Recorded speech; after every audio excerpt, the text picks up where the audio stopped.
கையில சிரமம் 2K கிட்ஸ்களுக்கு content supply பண்ணக்கூடிய ஒரு அண்ணனாக மாறி இருக்கிறது. ஒரு கேள்வி கேட்கிறேன்.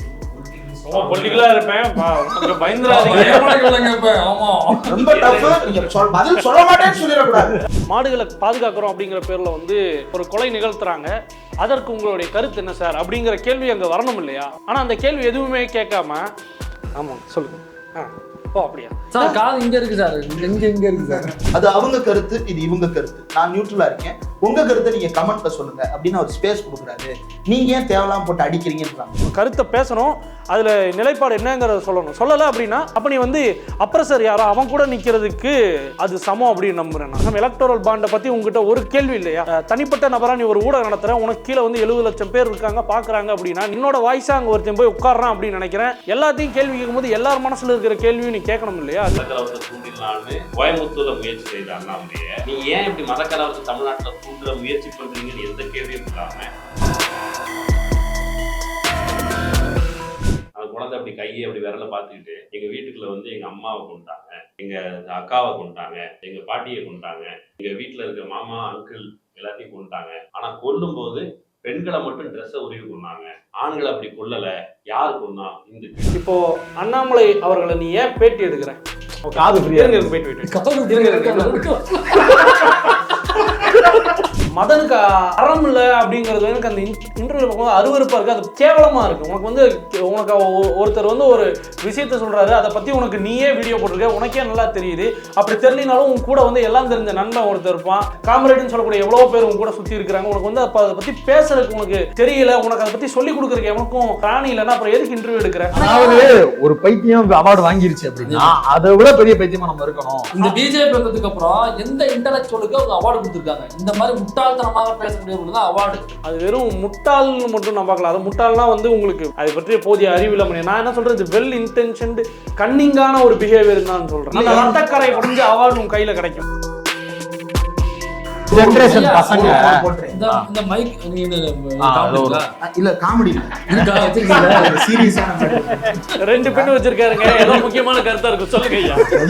கலைஞர் வந்து கோயபல்ஸ்ன்ற வார்த்தையை அடிக்கடி பயன்படுத்தி இருப்பாரு. கோயபல்ஸ் யாரு அப்படின்னா ஹிட்லரினுடைய ஊடக பிரிவுல செயல்பட்ட ஒரு முக்கிய புள்ளி. அவருடைய வேலையே என்னன்னா இந்த வரலாறு எல்லாத்தையும் அழிச்சு ஒரு நாஜி வரலாறாக ஒரு ஆரிய வரலாறை உருவாக்குற வேலையை வந்து அந்த கோயபல்ஸ் வந்து செய்யறாரு. இன்னைக்கு கோயபல்ஸுக்கும் உனக்கும் என்ன வித்தியாசம்? அப்ப எனக்கு என்ன கேள்வினா, அரசியல்வாதி கிட்ட அரசியல் பேசுறது விட்டுட்டு என்ன வெண்ணைக்கிறா நீங்க உட்காந்து பர்சனல் கேள்வி கேட்கறீங்க? எனக்கு அது புரியவே இல்லை. அண்ணாமலை வந்து லவ் பண்ணி தான் கல்யாணம் பண்ணாரா? நீ என்ன சொல்ற? லவ் பத்தி கேள்வி கேட்டா லவ் வந்து வீட்டுல பேசி அப்பா அம்மா சம்மதத்தோட கல்யாணம் பண்ணிக்கணும்னு சொல்ற.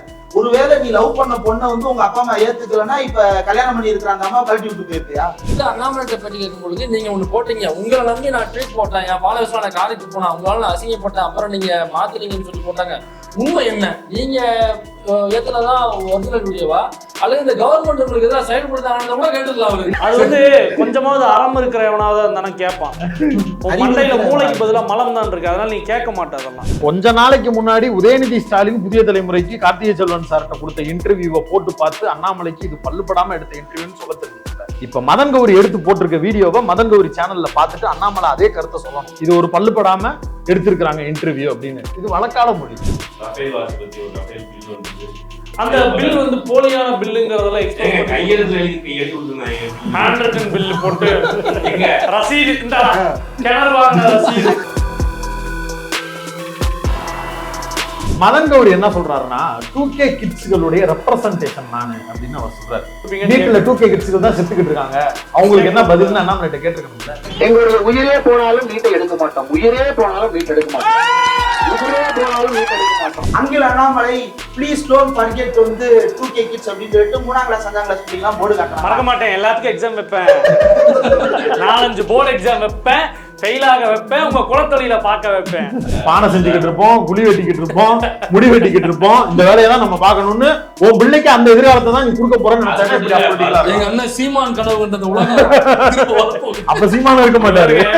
கிராஃப்ட்ஸ் கிளாஸ் படிச்சுக்கிட்டு இருப்பேன், கடைசியில் அதுவே என்னோட வாழ்க்கை. இன்னொன்னு அப்ப கூட புரிஞ்சுக்க, இவ்வளவு சொல்லி கொடுக்குறாங்க, அப்ப கூட மணி அடிச்சு தட்டு சுத்துறது அது ஏன் நீ கேட்காத வரைக்கும் உன்னை இதே நிலைமையில வச்சிருப்பான். அதை பற்றி உன்னோட வீடியோக்கள்லயே நீ பதிவும் செய்யற. முன்னாடி அந்த நபர் இருக்கிறாருங்கும் போது அவர் இதை பற்றி பேசும்போது எந்த ஒரு கேள்வியோ எதிர்வினையோ இல்லாம நீ கடந்து போறன்னா உனக்கு வந்து காஷ்மீர்ல ஆசிஃபான்னு ஒரு பொண்ணு, அந்த பொண்ணு 2K கிட்டு தான் அறுவரைக்குள்ள வச்சு அந்த சாமியாருங்க வந்து அந்த பொண்ணை வந்து பாலியல் வன்கொடுமை, கூட்டு பாலியல் வன்கொடுமை பண்ணி கொண்டிருக்காங்க இல்ல. அப்ப அதை பத்தி அண்ணாமலை கேட்டிருக்கணும்ல. நீ மக்களை ரெப்ரசென்ட் பண்ணி தானே கேள்வி கேட்கற. நீ என்ன தனிப்பட்ட முறையில் பேசினா வீட்டில் உட்காந்து பேசுறா. அந்த பார்ட்டியிலேருந்து இந்த ஆளை கொஞ்சம் ஃபோக்கஸ் வெளியே கொண்டு வந்து இந்த ஆள் கொஞ்சம் வேற மாதிரி இருக்காங்க, மற்றவங்க மாதிரி இல்லைப்பா அப்படின்னு சொல்லக்கூடிய ஒரு வேலையை தனிப்பட்ட முறையில் நீ அஜெண்டாவா எடுத்து இந்த மொத்த பாட்காஸ்டையும் பண்ணியிருக்கிறியோ அப்படிங்கிற ஒரு கேள்வி எனக்கு வருது. பண்ணியிருக்கியோ என்ன பண்ணியிருக்க, ஆனால் நீ வந்து எவ்வளவு தெளிவாக நியூட்ரல். எனக்கு அது வந்து நடுநிலை. அது வந்து என்ன நைட்லாம் யோசிச்சு பார்த்தா எனக்கு கோபம் வரும். அப்படிப்பட்ட ஒரு வார்த்தை நடுநிலை அப்படின்னு காட்டிக்கிறதுக்காக நீ பண்ற வேலை இருக்குல்ல. நான் இவங்களையும் எடுப்பேன், அவங்களையும் எடுப்பேன். எனக்கு நிலைப்பாடு எடுத்து எதிரில் சண்டை போடுறவங்க கூட பிரச்சனை இல்லை. அவன் நேரில் இருக்கான், நம்ம பாண்டே வந்தோம்னா நம்ம சண்டை போடுறது வேற. நம்ம தோல் மேல கை போட்டு நம்ம காமரேட் அப்படின்னு சொல்லி நம்ம கூடயே இருக்கிற நண்பர்கள் மாதிரி பழகிட்டு இப்படி பண்ணும்போது அப்போ நீ தமிழ்நாட்டு மக்களை சேர்த்து நீ ஒன்றை வித்துக்கோ. நீ வந்து உனக்கு நல்ல ரேட்டு பற்றி எவ்வளவு. ஆனா நீ வந்து தமிழ்நாட்டு மக்களை உன் சப்ஸ்கிரைபர் சேர்த்து இருக்கிற. ஐயா நீங்க சேர்ந்து எம்ஜி ஸ்குவாட் தோழர்களே, நீங்க எல்லாம் அறிவுள்ளவர்கள். எம்ஜி நான் இதற்கு முன்னாடி பேசினது எல்லாத்தையும் நீங்க வெரிஃபை பண்ணிருக்கீங்க, இதையும் போய் வெரிஃபை பண்ணுங்க. அண்ணாமலை வந்து துணிச்சலான ஆளு, பெரிய ஆளு, சரியா? அவர் வந்து அதை பார்த்தவர், இதை பார்த்தவர், இதை கேச பார்த்தவர், என்ன வெங்காயமா இருக்கட்டும். அண்ணாமலை ஓப்பனா இங்க வந்து பார்த்தோம், நம்ம கேள்வி. ஆமா, நீங்களும் வாங்க, 5 பேர் அவர் உட்காரட்டும். மதனையும் கூட்டு வரட்டும். இல்ல மதன் கேட்டிருக்கணும்னு தான் நினைச்சிருப்பாரு. அவருக்கு என்ன தோணி இருக்குன்னா, அது குஜராத் பிரச்சனை, நம்ம தமிழ்நாட்டுல ஏன் தலையிட்டுக்கிட்டு அப்படி கிடையாது. தலையை ஆட்டுறதுல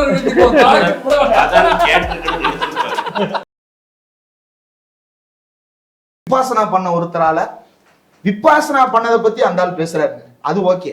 ஆனா எதிர்த்தாப்புல உட்காந்துக்கிட்டு 1.5 மணி நேரம் விபாசனா பண்ணிட்டு ஒரு ஆள் வந்திருக்கிறாப்புல. அவரை பற்றி கூடுதலாக பல்வேறு விஷயங்களை நம்ம கூட பேசுவதற்காக இன்றைக்கு நம்ம கூட அவரே வந்திருக்காரு. Let's welcome.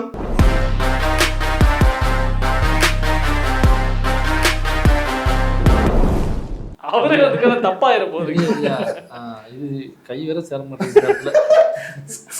ஐயா கை அவருக்கு சேராது. ஐயா தாமரை வணக்கம். தாமரை வணக்கம். தாமரை வணக்கம். தாமரை வணக்கம் சொல்லுங்க. சொல்லுங்க. தாமரை வணக்கம். தாமரை வணக்கம் சொல்லணும். தாமரை வணக்கம். இப்படி இல்லங்க, இப்படி இல்லங்க. அவங்களே ஏன் தெரியுமா வணங்குறாங்க? தாமரை மலராது, கூம்பாதான் இருக்கும், அதனாலதான் வணக்கம். கூம்பா இருக்கும். மதன் கௌரினா இன்னைக்கு என்ன டாபிக் பேச போறோம்? மதன் கௌரியை பத்தி என்ன பேச போறோம்? ஏதோ அனுதினமும் நிறைய கண்டென்ட் கொடுத்துக்கிட்டு இருக்காரு போலயே. ஆமா, கடந்த ஒரு வாரமாக அண்ணன் வந்து 2K கிட்ஸ்களுக்கு கண்டென்ட் சப்ளை பண்ணக்கூடிய ஒரு அண்ணனாக மாறி இருக்கிறார். அரசியல் பாலூட்டும் அன்பு தாயாக மாறி இருக்கிறார். ஒரு அறிவு பால் ஊட்டுகிறார். தினசரி அவர் வந்து பல்வேறு புரட்சிகரமான வீடியோக்களை இறக்கிக்கிட்டு இருக்கிறாரு. அந்த வகையில அவர் இறக்கிய காதுகள்ல இறக்கிட்டு இருக்காரு. காதுகள் அது எதிரில் இருக்கிறவன் இறக்குறான், அதை நோகாம வாங்குறான். எந்த கூச்ச நாச்சமும் கிடையாது. சொல்றவன் என்னத்தை வேணாலும் சொல்லிட்டு போகலாம். கேட்பதற்கு எனக்கு காதுகள் இருக்கிறது, என் காதுகள் பாவம் இல்லை அப்படிங்கிற டெம்ப்ளேட்டோடு பயணப்பட்டு கொண்டிருக்கிறார் மதன் கௌரி. நீங்க பாக்குறீங்கல்ல. ஆனா இதுல என்ன இதுன்னா, இப்ப நம்ம நையாண்டிய நக்கலா இதை அணுகிறோம். ஆனா ஒரு அரசியல் புரிதலே இல்லாத ஒரு முதல் முறை இந்த வாட்டி வாக்கு செலுத்த போற யாராவது ஒருத்தன் பாக்குறான், ஒரு டீனேஜ் பையன் வந்து அந்த வீடியோ பாக்குறான், அவனுக்கு கிடைக்கிற பர்செப்ஷனே வேற மாதிரி இருக்கும். பெரும்பாலும் மதன் கௌரியோட ஃபாலோவர்ஸ் அப்படித்தான் இருக்காங்க. அவரே சொல்றாரு 35 வயசுக்கு கீழே தான் அவருடைய ஆடியன்ஸா. மணிப்பூர் பாப்புலேஷனை விட அதிகமா இருக்கு. அவரோட சப்ஸ்கிரைபர். மணிப்பூர் பத்தி எரியுது, கொளுத்து விட்டு எரியுது மணிப்பூர். எல்லா சர்ச்சையும் கொளுத்துறாங்க, சர்ச்சுக்குள்ள போந்து கொலை பண்றாங்க, சுட்டு கொள்றாங்க. எது ராணுவ துப்பாக்கியை திருடிட்டு வந்து பழங்குடியின மக்களை சுட்டு கொள்றாங்க. அதை பத்தி வீடியோ பேச போறோம். என்ன சப்ஸ்கிரைப் பண்ணிருங்க, பெல் அமுக்க மறந்துடாதீங்க. அதோட சேர்த்து அது நம்மோட சப்ஸ்கிரைபர்ஸ்ல பாதி தான் மணிப்பூர் பாப்புலேஷனே இருக்குது. தேவையா? மணிப்பூர் பாப்புலேஷன் குறைச்சிட்டு இருக்காங்க. எங்க நம்ம சப்ஸ்கிரைபரை பீட் பண்ணி அந்த மக்கள் தொகை வந்துருமோ அப்படின்னு நினைச்சிருந்தேன். ஏன்னா கொஞ்ச நாளைக்கு முன்னாடி விஜய் டிவியோட சப்ஸ்கிரிப்ஷனை நாம பீட் பண்ணணும்னு சவால் விட்டு இருந்தாப்ல. அது மாதிரி மணிப்பூர் பாப்புலேஷனை பீட் பண்றது வருத்தத்துல இருந்திருக்கிறாப்ல. அதை நீட்டிச்சிருக்கிறாரு. நம்ம அதை நகைச்சுவை அணுகிறோம். ஆனா அது வந்து ஒரு முதல் முறை வாக்களிக்க போற ஒருவனுடைய மனதுல வந்து அது ஆழமான ஒரு தாக்கத்தை ஏற்படுத்தும். அந்த இன்டர்வியூவை எந்தவித பயாஸும் இல்லாமல் எந்தவித அரசியல் பார்வையும் இல்லாத ஒருத்தன் பார்க்குறான்னா அவனுக்கு அந்த இன்டர்வியூ தான் முதல் இன்டர்வியூவாக இருக்குன்னு வைங்களேன். அது அவனுக்குள்ளே எப்படிப்பட்ட தாக்கத்தை ஏற்படுத்தணும்னு ஒன்று இருக்குல்ல. ஒருத்தருடைய கருத்துக்கள் இருக்குது. உதாரணத்திற்கு அண்ணாமலையோட அந்த வீடியோவில் வர கருத்துக்கள் இருக்குல்ல, அந்த கருத்துக்களுக்கு எந்த எதிர்ப்போ இல்லை எந்த மறு கேள்வியோ இல்லாமல் வர்றது இருக்குல்ல, அந்த கருத்துக்கள் உண்மைதான் அப்படிங்கிற மாதிரி இருக்கும் பார்க்குறவனுக்கு. ஒரு உதாரணத்துக்கு எனக்கு வந்து என்னுடைய வழிபாடுகளும் என்னுடைய இதுவும் வந்து நாங்கள் ரொம்ப இது பண்ணுறோம், கெடா வெட்டுறது வந்து எங்களுக்கு என்னோட வழிபாடு, அதை நாங்கள் ஏற்றுக்கிறோம் அப்படின்னு சொல்கிறாருன்னா அதை வந்து எந்த மறுகேள்வி இல்லாமல் ஏற்றுக்கிறது இருக்குல்ல. உங்களுக்கு ஆடு வெட்டி சாப்பிட்றது உங்களுடைய வழக்கம் அப்படின்னா எங்கள் வழக்கப்படி எங்களுடைய மக்கள் சாப்பிட்ற உணவு வந்து இந்த உணவு இருக்குது, மாடு வெட்டி சாப்பிடுவோம், பன்னி வெட்டி சாப்பிடுவோம். அப்போ அந்த உணவு சாப்பிட்றவங்கள நீங்கள் ஏன் வந்து கொலை பண்ணுறீங்க அப்படிங்கிற ஒரு கேள்வி இருக்குல்ல. உங்களுடைய கட்சியோட சித்தாந்தத்தை ஃபாலோ பண்ணுற ஆட்கள் வந்து மாடுகளை பாதுகாக்கிறோம் அப்படிங்கிற பேரில் வந்து ஒரு கொலை நிகழ்த்துறாங்க, அதற்கு உங்களுடைய கருத்து என்ன சார் அப்படிங்கிற கேள்வி அங்கே வரணும் இல்லையா? ஆனால் அந்த கேள்வி எதுவுமே கேட்காம ஆமாங்க சொல்லுங்க. ஓ அப்படியா சார், காது இங்கே இருக்கு சார், இங்கே இருக்கு சார். இப்ப பொதுவா இந்த விஷயங்களெல்லாம் நாங்க பேசுறப்ப என்ன கேக்குறாங்கன்னா, கருத்து சுதந்திரம், எல்லாருக்கும் பேசுறதுக்கான ஸ்பேஸ் கொடுக்கணும், அது அவங்க கருத்து இது இவங்க கருத்து, நான் நியூட்ரலா இருக்கேன், உங்க கருத்தை நீங்க கமெண்ட்ல சொல்லுங்க அப்படின்னு ஒரு ஸ்பேஸ் கொடுக்குறாரு. நீங்க ஏன் தேவையில்லாம போட்டு அடிக்கிறீங்கன்றாங்க. ஒரு சக யூடியூபராக, ஒரு வீலாகரா, ஒரு இன்ஃப்ளூயன்சரா நீங்க இப்படியான கருத்துக்கள்லாம் சொல்றது வந்து வித்தியாசமா இருக்கு. என்னன்னாங்க, இப்போ எலெக்ஷன் வர்றப்ப நம்ம வந்து அப்படி கருத்து இல்லாமல் இருக்கேன் அப்படின்னு சொல்றது வந்து பொய். ஏ பொலிட்டிக்கலாக இருக்கேன் அப்படின்னு சொல்கிறது வந்து ஒரு பொய்ன்னு நான் நம்புகிறேன். ஏ பொலிட்டிக்கலாக இருக்கா அப்படின்னா உனக்கு உச்சபட்ச ப்ரிவிலேஜ் இருக்குது. ஏன்னா எந்த விஷயமும் ஏ பொலிட்டிக்கல் கிடையாது இல்லையா. உங்களுக்கு அரசியல் சாராமல் நீ உன் வாழ்க்கையை நகர போகிறதில்ல. ஒரு பெட்ரோல் அடிக்க போகிற, பஸ்ஸில் போகிற, காரில் போகிற, பைக்கில் போகிற, நடந்து போனீங்கன்னா கூட உனக்கு உன்னை சுற்றி அரசியல் இருக்க போது, அந்த நீ இருக்கிற இடத்த சுற்றி அரசியல் இருக்க போகுது. அப்போ அந்த அரசியல் உன்னை பாதிக்காத இடத்துல நீ இருக்கிறனால நீ ஏ பொலிட்டிக்கல்னு சொல்கிற ப்ரிவிலேஜ் உனக்கு இருக்குது. அப்போ உனக்கு நீ வந்து கருத்து இல்லாமல் நான் இருக்கலாம் அப்படின்னு நீ சொல்கிற அப்படின்னா ஒரு மேட்டிமைத்தனம் அதில் இருக்குதுன்னு நான் நம்புகிறேன். நான் ஏன் என்னுடைய ஆரம்பம் தொட்டே நம்மளுடைய வீடியோக்களில் வந்து நான் தொடர்ச்சியாக நான் ஏன் வந்து ஒரு நிலைப்பாடு எடுக்கிறேன், ஸ்டாண்ட் எடுக்கிறேன் அப்படின்னா, எனக்கு வந்து எதுவும் கருத்து இல்லாமல் இருக்கேன், இந்த விஷயத்தை உங்கள்கிட்ட நான் ரிப்போர்ட் பண்ணி நான் விட்டுறேன் அப்படின்னு சொல்கிறது வந்து என்னை பொறுத்த மட்டில் வந்து அது வந்து எனக்கு உடன்பாடு கிடையாது. எனக்கு வந்து கருத்தை பேசணும், அதில் நிலைப்பாடு என்னங்கிறத சொல்லலை அப்படின்னா அப்போ நீ வந்து அப்ரஸர் யாரோ அவன் கூட நிற்கிறதுக்கு அது சமம் அப்படின்னு நம்புறேன் நான். அவர் எடுக்கிற இன்டர்வியூவில் பொலிட்டிக்கல் இல்லைன்னு நம்ம அதை பார்க்க முடியல. கனிமொழி அவர்கள் எடுக்கும் பொழுது நிறைய குறுக்கு கேள்வி, குறுக்கு சாலை கேள்வி, இடையில புந்து கேள்விலாம் பயமாக கேட்குறாப்புல. நீங்கள் வாரிசு அரசியல் பற்றி என்ன நினைக்கிறீங்க அப்படின்லாம் அவங்கள்ட்ட போய் கேள்வி கேட்குறாப்புல. கேட்க வேண்டிய கேள்வி தான், அது கேட்கக்கூடாத கேள்வி இல்லை. நிச்சயமாக எல்லாருக்கிட்டையும் இப்போ திமுக கூப்பிட்டிங்கன்னா நீங்கள் அவங்கள்ட்ட கேட்க வேண்டிய கேள்விகள்னு ஒரு செட் ஆஃப் கேள்விகள் இருக்கும் இல்லையா. மக்கள் மனசில் இருக்கிற கேள்விகளை நீங்கள் பிரதிபலிக்க போகிறீங்க, கேட்கணும். நீங்கள் சொல்கிற மாதிரி இந்த குடும்ப அரசியல் சார்ந்து கேளுங்க, ஊழலை பற்றி கேளுங்க, அப்புறம் கடவுள் மறுப்பை பற்றி கேளுங்க, பெரியாரை பற்றி கேளுங்க, பெண்களோட உரிமையை பற்றி இதெல்லாம் கேட்குறதுல எனக்கு எந்த மாற்று கருத்து இல்லை, அதை கேட்கணும். அதே மாதிரி இன்னொரு கட்சிக்காரர் ஒருத்தர் கூப்பிடுறீங்கன்னா அவருடைய கட்சியில் இருக்கக்கூடிய பிரச்சனைகளை பற்றி கேட்கணுமா இல்லையா. அப்போ அது நீ வந்து முற்று முழுதாக திறந்துட்டு அதை பற்றி எதுவுமே பேசாமல் எலக்டோரல் பாண்டை பற்றி உங்ககிட்ட ஒரு கேள்வி இல்லையா. நாடே அதை பற்றி பேசணும்னு நினைக்கிது, எந்த செய்தி ஊடகமும் அதை பற்றி பெருசாக விவாதம் நடத்தலை. அப்போ நீ வந்து ஒரு தனிப்பட்ட நபராக நீ ஒரு ஊடகம் நடத்துகிற, உனக்கு கீழே வந்து 70 லட்சம் பேர் இருக்காங்க பார்க்குறாங்க அப்படின்னா நீ அப்போ அதை பேசும். நான் என்ன நினைக்கிறேன், என்னோட வாய்ஸாக அங்கே ஒருத்தன் போய் உட்காடுறான் அப்படின்னு நினைக்கிறேன், நான் அவரை நண்பர்னு நினைக்கிறேன். அப்படி இருக்கும்போது நீ அந்த இடத்துல போய் உட்காருறீங்கன்னா நீ எல்லாத்தையும் கேள்வி கேட்கும்போது எல்லார் மனசுல இருக்கிற கேள்வியும் நீ கேட்கணும் இல்லையா. அதே சிஏஏ பற்றி இவரே ஒரு வீடியோ போட்டிருக்காப்புல, அதில் இஸ்லாமியர்களை சேர்த்திருக்காம இருக்கணும், மதத்தால ஏன் அப்படி சொல்லணும், எல்லாருக்கும் பொது அப்படி சொல்லியிருக்கலாமே அப்படின்னு பாசிங்ல ஒரு வரி சொல்றாப்ல. இதே அப்படின்னு ஒரு கருத்து இருக்கு அப்படிங்கறத சொல்றாப்ல. அண்ணாமலை அங்க உட்காந்து அந்த ஏறினாப்ல. இல்ல நாங்க வந்து லேட்டா தான் புரிஞ்சுது.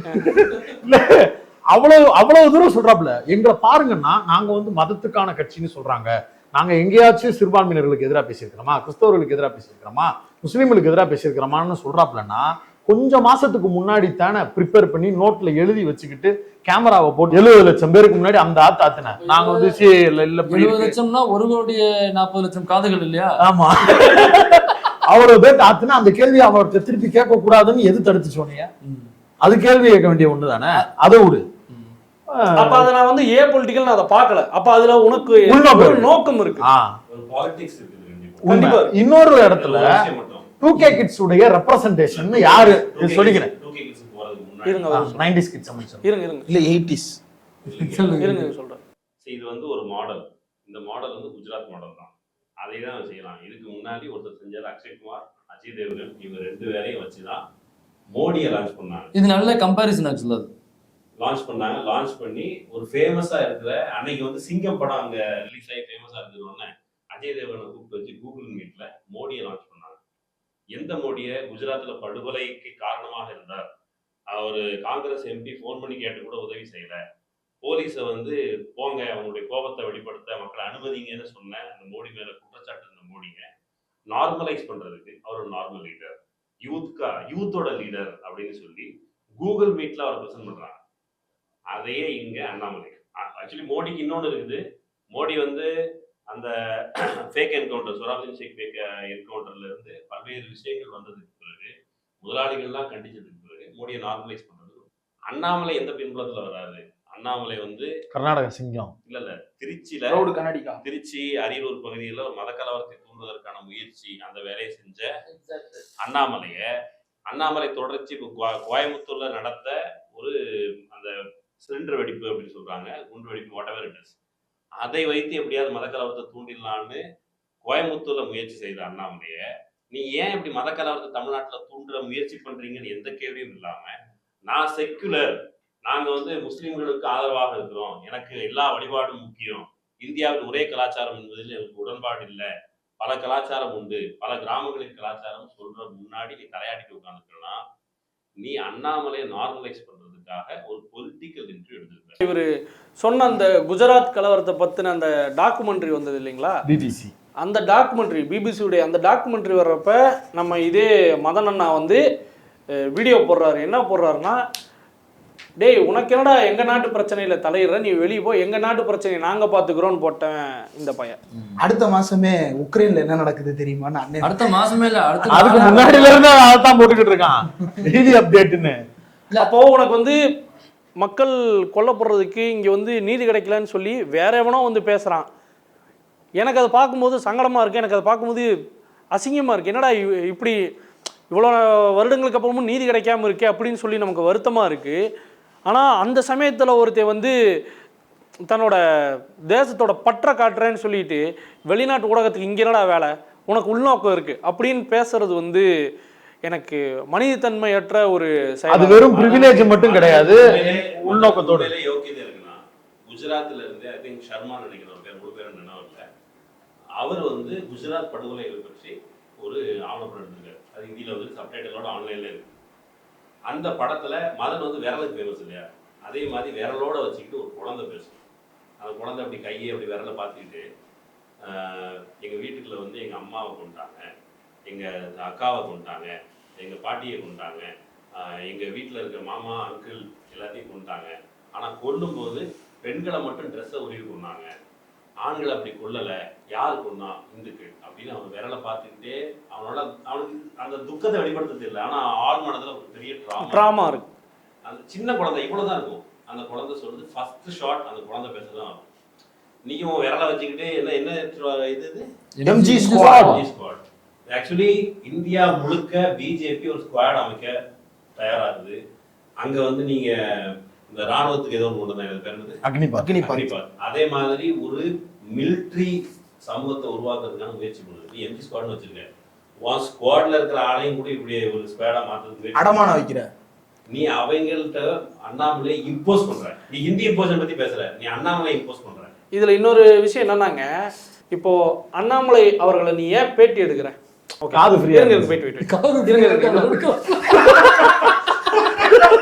அதாவது அண்ணாமலைய நீ ஏன் இன்டர்வியூ எடுக்கிற அப்படிங்கிற கேள்விக்கு எம்ஜி வந்து பதிலாக வச்சிருக்கக்கூடிய விஷயங்கள்லாம், நான் எல்லாரையும் தானே பேட்டி எடுக்கிறேன் அப்படிங்கிற ஒரு விஷயமா தான் இருக்கும். ஆனால் எனக்கு என்ன புரியலன்னா, ஒரு விஷயம் நடக்குது, இவ்வளோ பேர் கொலை செய்யப்படுகிறார்கள், இவ்வளோ சட்டங்கள் வந்து நமக்கு எதிராக இயற்றப்படுகிறது, அவனையும் அதுக்கு எதிராக குரல் கொடுக்குறவனையும் ஒன்றா நீ கேள்வி கேட்கறது வந்து எப்படி அதை ஈக்குவேட் பண்ண முடியும்? அப்படி வந்து அதை நியாயப்படுத்த முடியாது இல்லைங்களா? ஒரே தட்டில் ஒரு ஒடுக்கிறவனையும் ஒடுக்கப்படுறவனையும் எப்படி உட்கார வச்சு நீ நான் அவரையும் கொடுத்தேன் இவரையும் கொடுத்தேன் ஈக்குவலாக நான் ஸ்பேஸ் ஷேர் பண்ணுறேங்கிறது வந்து எப்படி சரியா இருக்கும்? இல்ல இன்னொன்னு நீ பேட்டியே எடுக்க வேணாம்னு கூட சொல்லல. ஆமா. கேள்வி எங்க வருதுன்னா பேட்டியை பேட்டி எடு, காதை கொண்டே கொடுத்துட்டு வராத. அவன் எல்லாம் குத்துவான், நீ வாங்கிக்கிட்டு மட்டும் வருவ அப்படிங்கறதுதான் வேடிக்கையா இருக்கு. அவன்கிட்ட நியாயமா கேட்க வேண்டிய கேள்விகளும் இருக்கக்கூடிய விஷயங்களை கேட்கலாம்ல. அதுக்கு உனக்கு வாய் இல்லை. எனக்கு என்னன்னா அது அறம் இல்லாத ஒரு தன்மையை காட்டுது. மதனுக்கு அறம் இல்லை அப்படிங்கிறது எனக்கு அந்த இன்டர்வியூல பார்க்கும்போது அருவருப்பா இருக்கு. அது கேவலமா இருக்கு. உனக்கு ஒருத்தர் வந்து ஒரு விஷயத்த சொல்றாரு, அதை பத்தி உனக்கு நீயே வீடியோ போட்டிருக்க, உனக்கே நல்லா தெரியுது.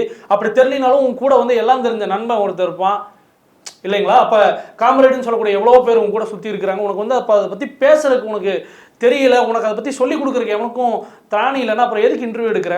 இல்லை அப்படி நீ நினைச்ச மாதிரி அந்த கேள்வியில கேட்க விடல, அந்த சூழல் அது எடுக்கப்படலைன்னா அதை எடுத்து அந்த வீடியோ ஸ்கிராப் பண்ணிட்டு போ. கொடுத்த காசுக்கு திட்டு விடுக்கும்லங்க. இன்னொரு விஷயம், ஒரு விஷயம், அப்ப காசுக்காக என்ன செய்யறாங்க? மதன் கௌரி எதுல வீடியோ போடுறாரு? யூடியூப்ல வீடியோ போடுறாரு.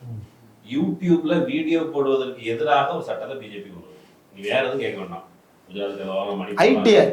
ஐடிஐ கொண்டு வந்து யூடியூப்ல வீடியோவை கொஞ்சம் மாற்று கருத்து கொண்டு வந்தா ஒரு வீடியோவை டவுன் பண்ணுவோம், நீங்க போடலாம், சேனலை நீக்குவோம். இந்தியாவுல உங்க வீடியோவையோ உங்க சேனல் அவன் அதெல்லாம் போட போறான். அவன் அடுத்த தடவை மோடி கையால அவார்டு வாங்குறது, மோடி இருக்காரோ இல்லையோ, அடுத்த தடவை பிரைம் மினிஸ்டர் எவன் இருக்கானோ அவர்கிட்ட போய் அவார்டு வாங்குறது. ரத்தக்கரை முடிஞ்ச அவார்டு உங்க கையில கிடைக்கும். போனவரா ஹிஸ்டரிக்கு ஏதோ ஒரு சேனலுக்கு கொடுத்தாங்க, நம்ம வர முடியாம போயிட்டோமே ஆதங்கத்துல அடுத்த முறை வர்றோம், நம்ம வாங்குறோம். அது என்ன பாட்டு? பிஜிஎம் தான் போட்டிருந்தானே, என்று தொடங்கும் அந்த பாட்டை போட்டு என்று முடியும். நாளைக்கு அவர் வருவாராம், அடுத்த தடவை வந்து அந்த அவார்டு வாங்குறான். அவார்டு வாங்குறதா உனக்கு முக்கியமா ஒத்துக்குது இல்ல? அதான் இப்ப பிஜேபி கொடுக்குற அந்த நேஷனல் லெவல்ல யூடியூப் அந்த அங்கீகாரம் இருக்குல்ல, அது என்னன்னாக்கா அந்த அவார்டு வாங்கின பொண்ணு இருக்குல்ல, அந்த பொண்ணு யாருனாக்கா இந்த மயிலுக்கு கண்ணீர் துளிப்பட்டு தான் பெண்மயில் வந்து கர்ப்பமாக வந்து வீடியோ போட்டோம்.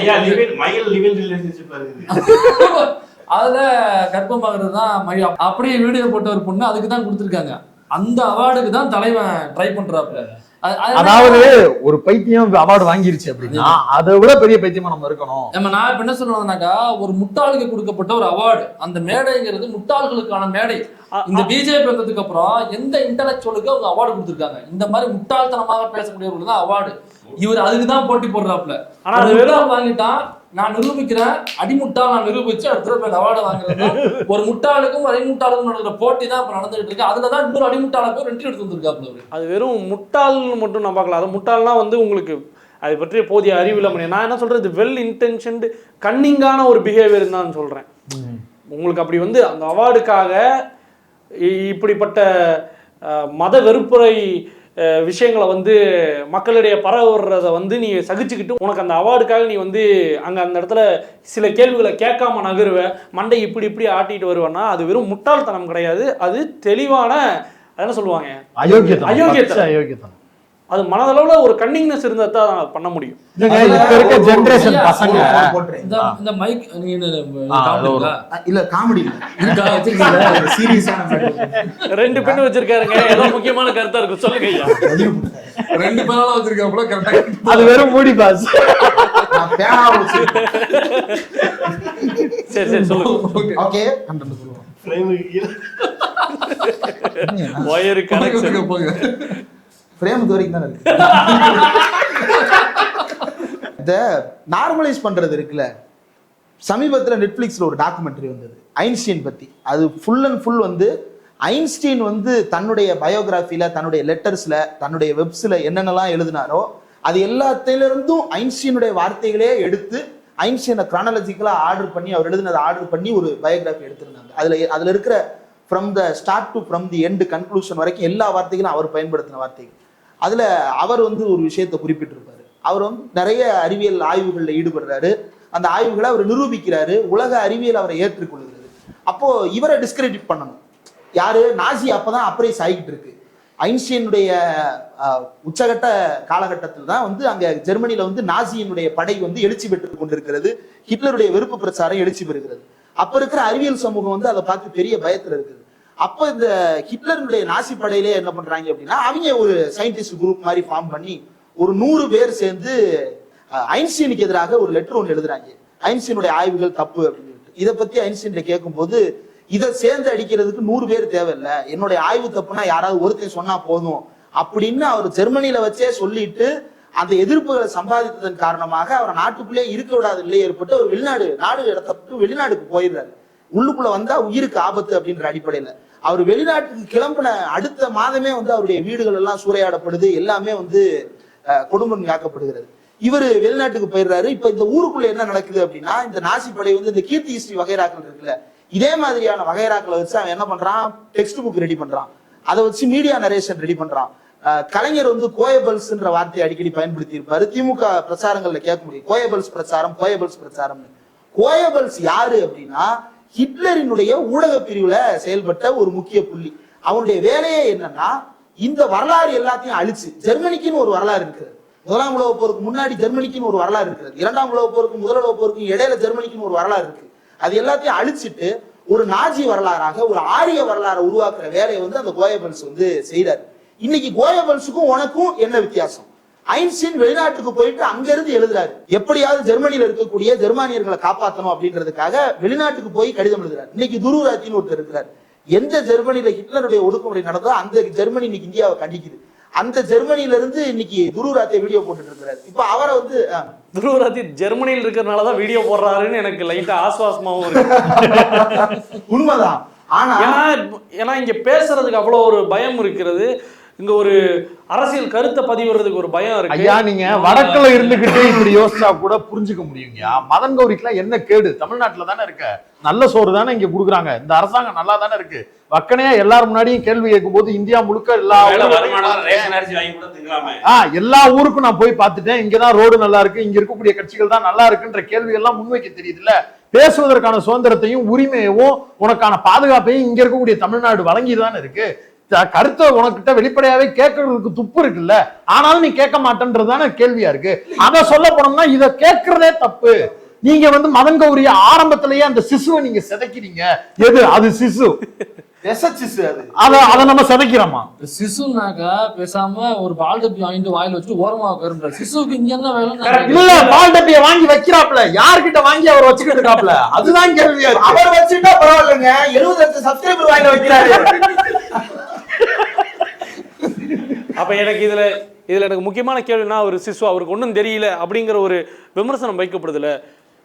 இது வந்து தொடர்ச்சியா இந்த அரசியல்வாதிகள் வந்து இப்ப சமீபத்தில் பார்த்தா 2 பேர் இதே ஃபார்முலாவை யூஸ் பண்ணியிருக்கிறாங்க.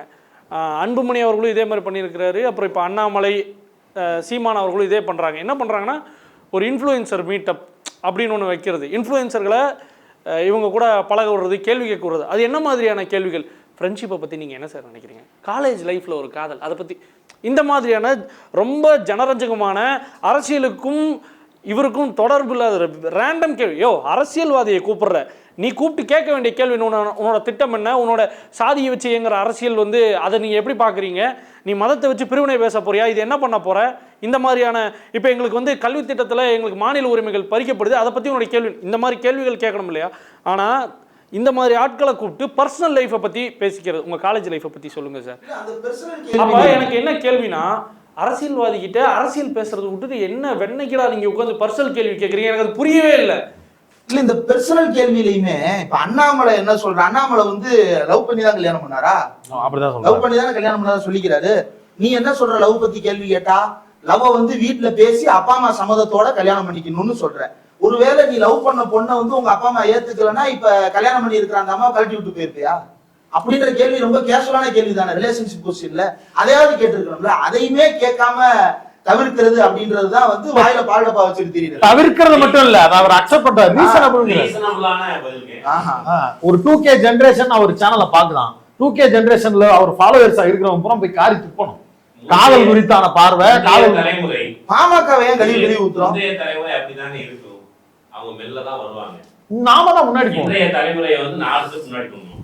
முன்னாடி போய் ஆணவ கொலைய அனுபவிச்சுட்டு உட்காரணுமா? இல்ல புரியல. தலையை கொண்டு போய் கொடுக்கணும், வெட்டுங்க அப்படின்னு ஏற்கனவே கோட் கட்டர் வெட்டுங்க அப்படின்னு கொடுத்துட்டு வரணும். கோட் கட்டர் அவங்க மேன் கட்டரும் தான். குடிவெறுமை கொலை. அதோட அந்த மைக்கேல் பட்டியல நடந்த விஷயம் இருக்குல்ல, அதுல வந்து மதன் கௌரி ரொம்ப ஆவேசமா ஒரு வீடியோவா அண்ணாமலை தான் ஃபர்ஸ்ட் அப்லோட் பண்றாப்ல. அந்த வெட்டி புட்டி பரப்பப்பட்ட வீடியோ அவர் தான் அப்லோட் பண்றாப்ல. அந்த குழந்தை பேசுற மாதிரி, ஆமா, அந்த இறந்து போன குழந்தை பேசுறது மாதிரி. அது இவர் தான் சோர்ஸ், இவர்கிட்ட தான் இவர் தான் ஃபர்ஸ்ட் அதை அப்லோட் பண்றாப்ல ட்விட்டர்ல. அங்கேயே தான் ஸ்ப்ரெட் ஆகுது. So very first master print வந்து அவர்கிட்ட தான் வருது. இதை பார்த்த உடனே மதன் கௌரி வந்து பயங்கரமா டென்ஷன் ஆகி உடனடியாக ஒரு ட்வீட் போடுறாப்ல. எந்த மதமாக இருந்தாலும் இது கண்டிக்க வேண்டியது அப்படின்னு சொல்லிட்டு போடுறாப்ல. அது 1 or 2 daysலயே அது எக்ஸ்போஸ் ஆகி அந்த வீடியோவை எடுத்தவனோட போனையே போலீஸ் எடுத்து ஒரிஜினல் வீடியோவை பப்ளிஷ் பண்றாங்க. வெட்டி ஒட்டி இருக்கிறார் அண்ணாமலை. நடுவுல வழக்கும் பதிவு பேசுறதுலாம் இவரு சொல்லி கேட்டு இப்ப அவர்கிட்ட அண்ணாமலை பற்றி கேட்கும் பொழுது நீங்க ஒண்ணு போட்டீங்க, உங்களை நம்பி நான் ட்வீட் போட்டேன், என் ஃபாலோவர்ஸ்லாம் நான் காலி துப்புனா, உங்களால நான் அசிங்கப்பட்டேன், அப்புறம் நீங்க மாத்துறீங்கன்னு சொல்லி போட்டாங்க. உண்மை என்ன? நீங்க ஏத்தனதான் ஒரிஜினல் வீடியோவா அல்லது இந்த கவர்மெண்ட் உங்களுக்கு எதாவது செயல்படுத்தாங்க கூட கேட்டுக்கலாம் அவரு. இல்ல அப்படி கேட்க முடியாது. ஏன்னா அந்த ஃபுட்டேஜ் போட்டதுக்கு பிறகு ட்வீட் போடணும் அவர் தான் போன் மீடியா சொல்லி அது வந்து கொஞ்சமாவது அறம் இருக்கிறவனாவது தானே கேட்பான். மண்டையில மூளைக்கு பதிலா மலம் தான் இருக்கு, அதனால நீ கேட்க மாட்டே அதெல்லாம்.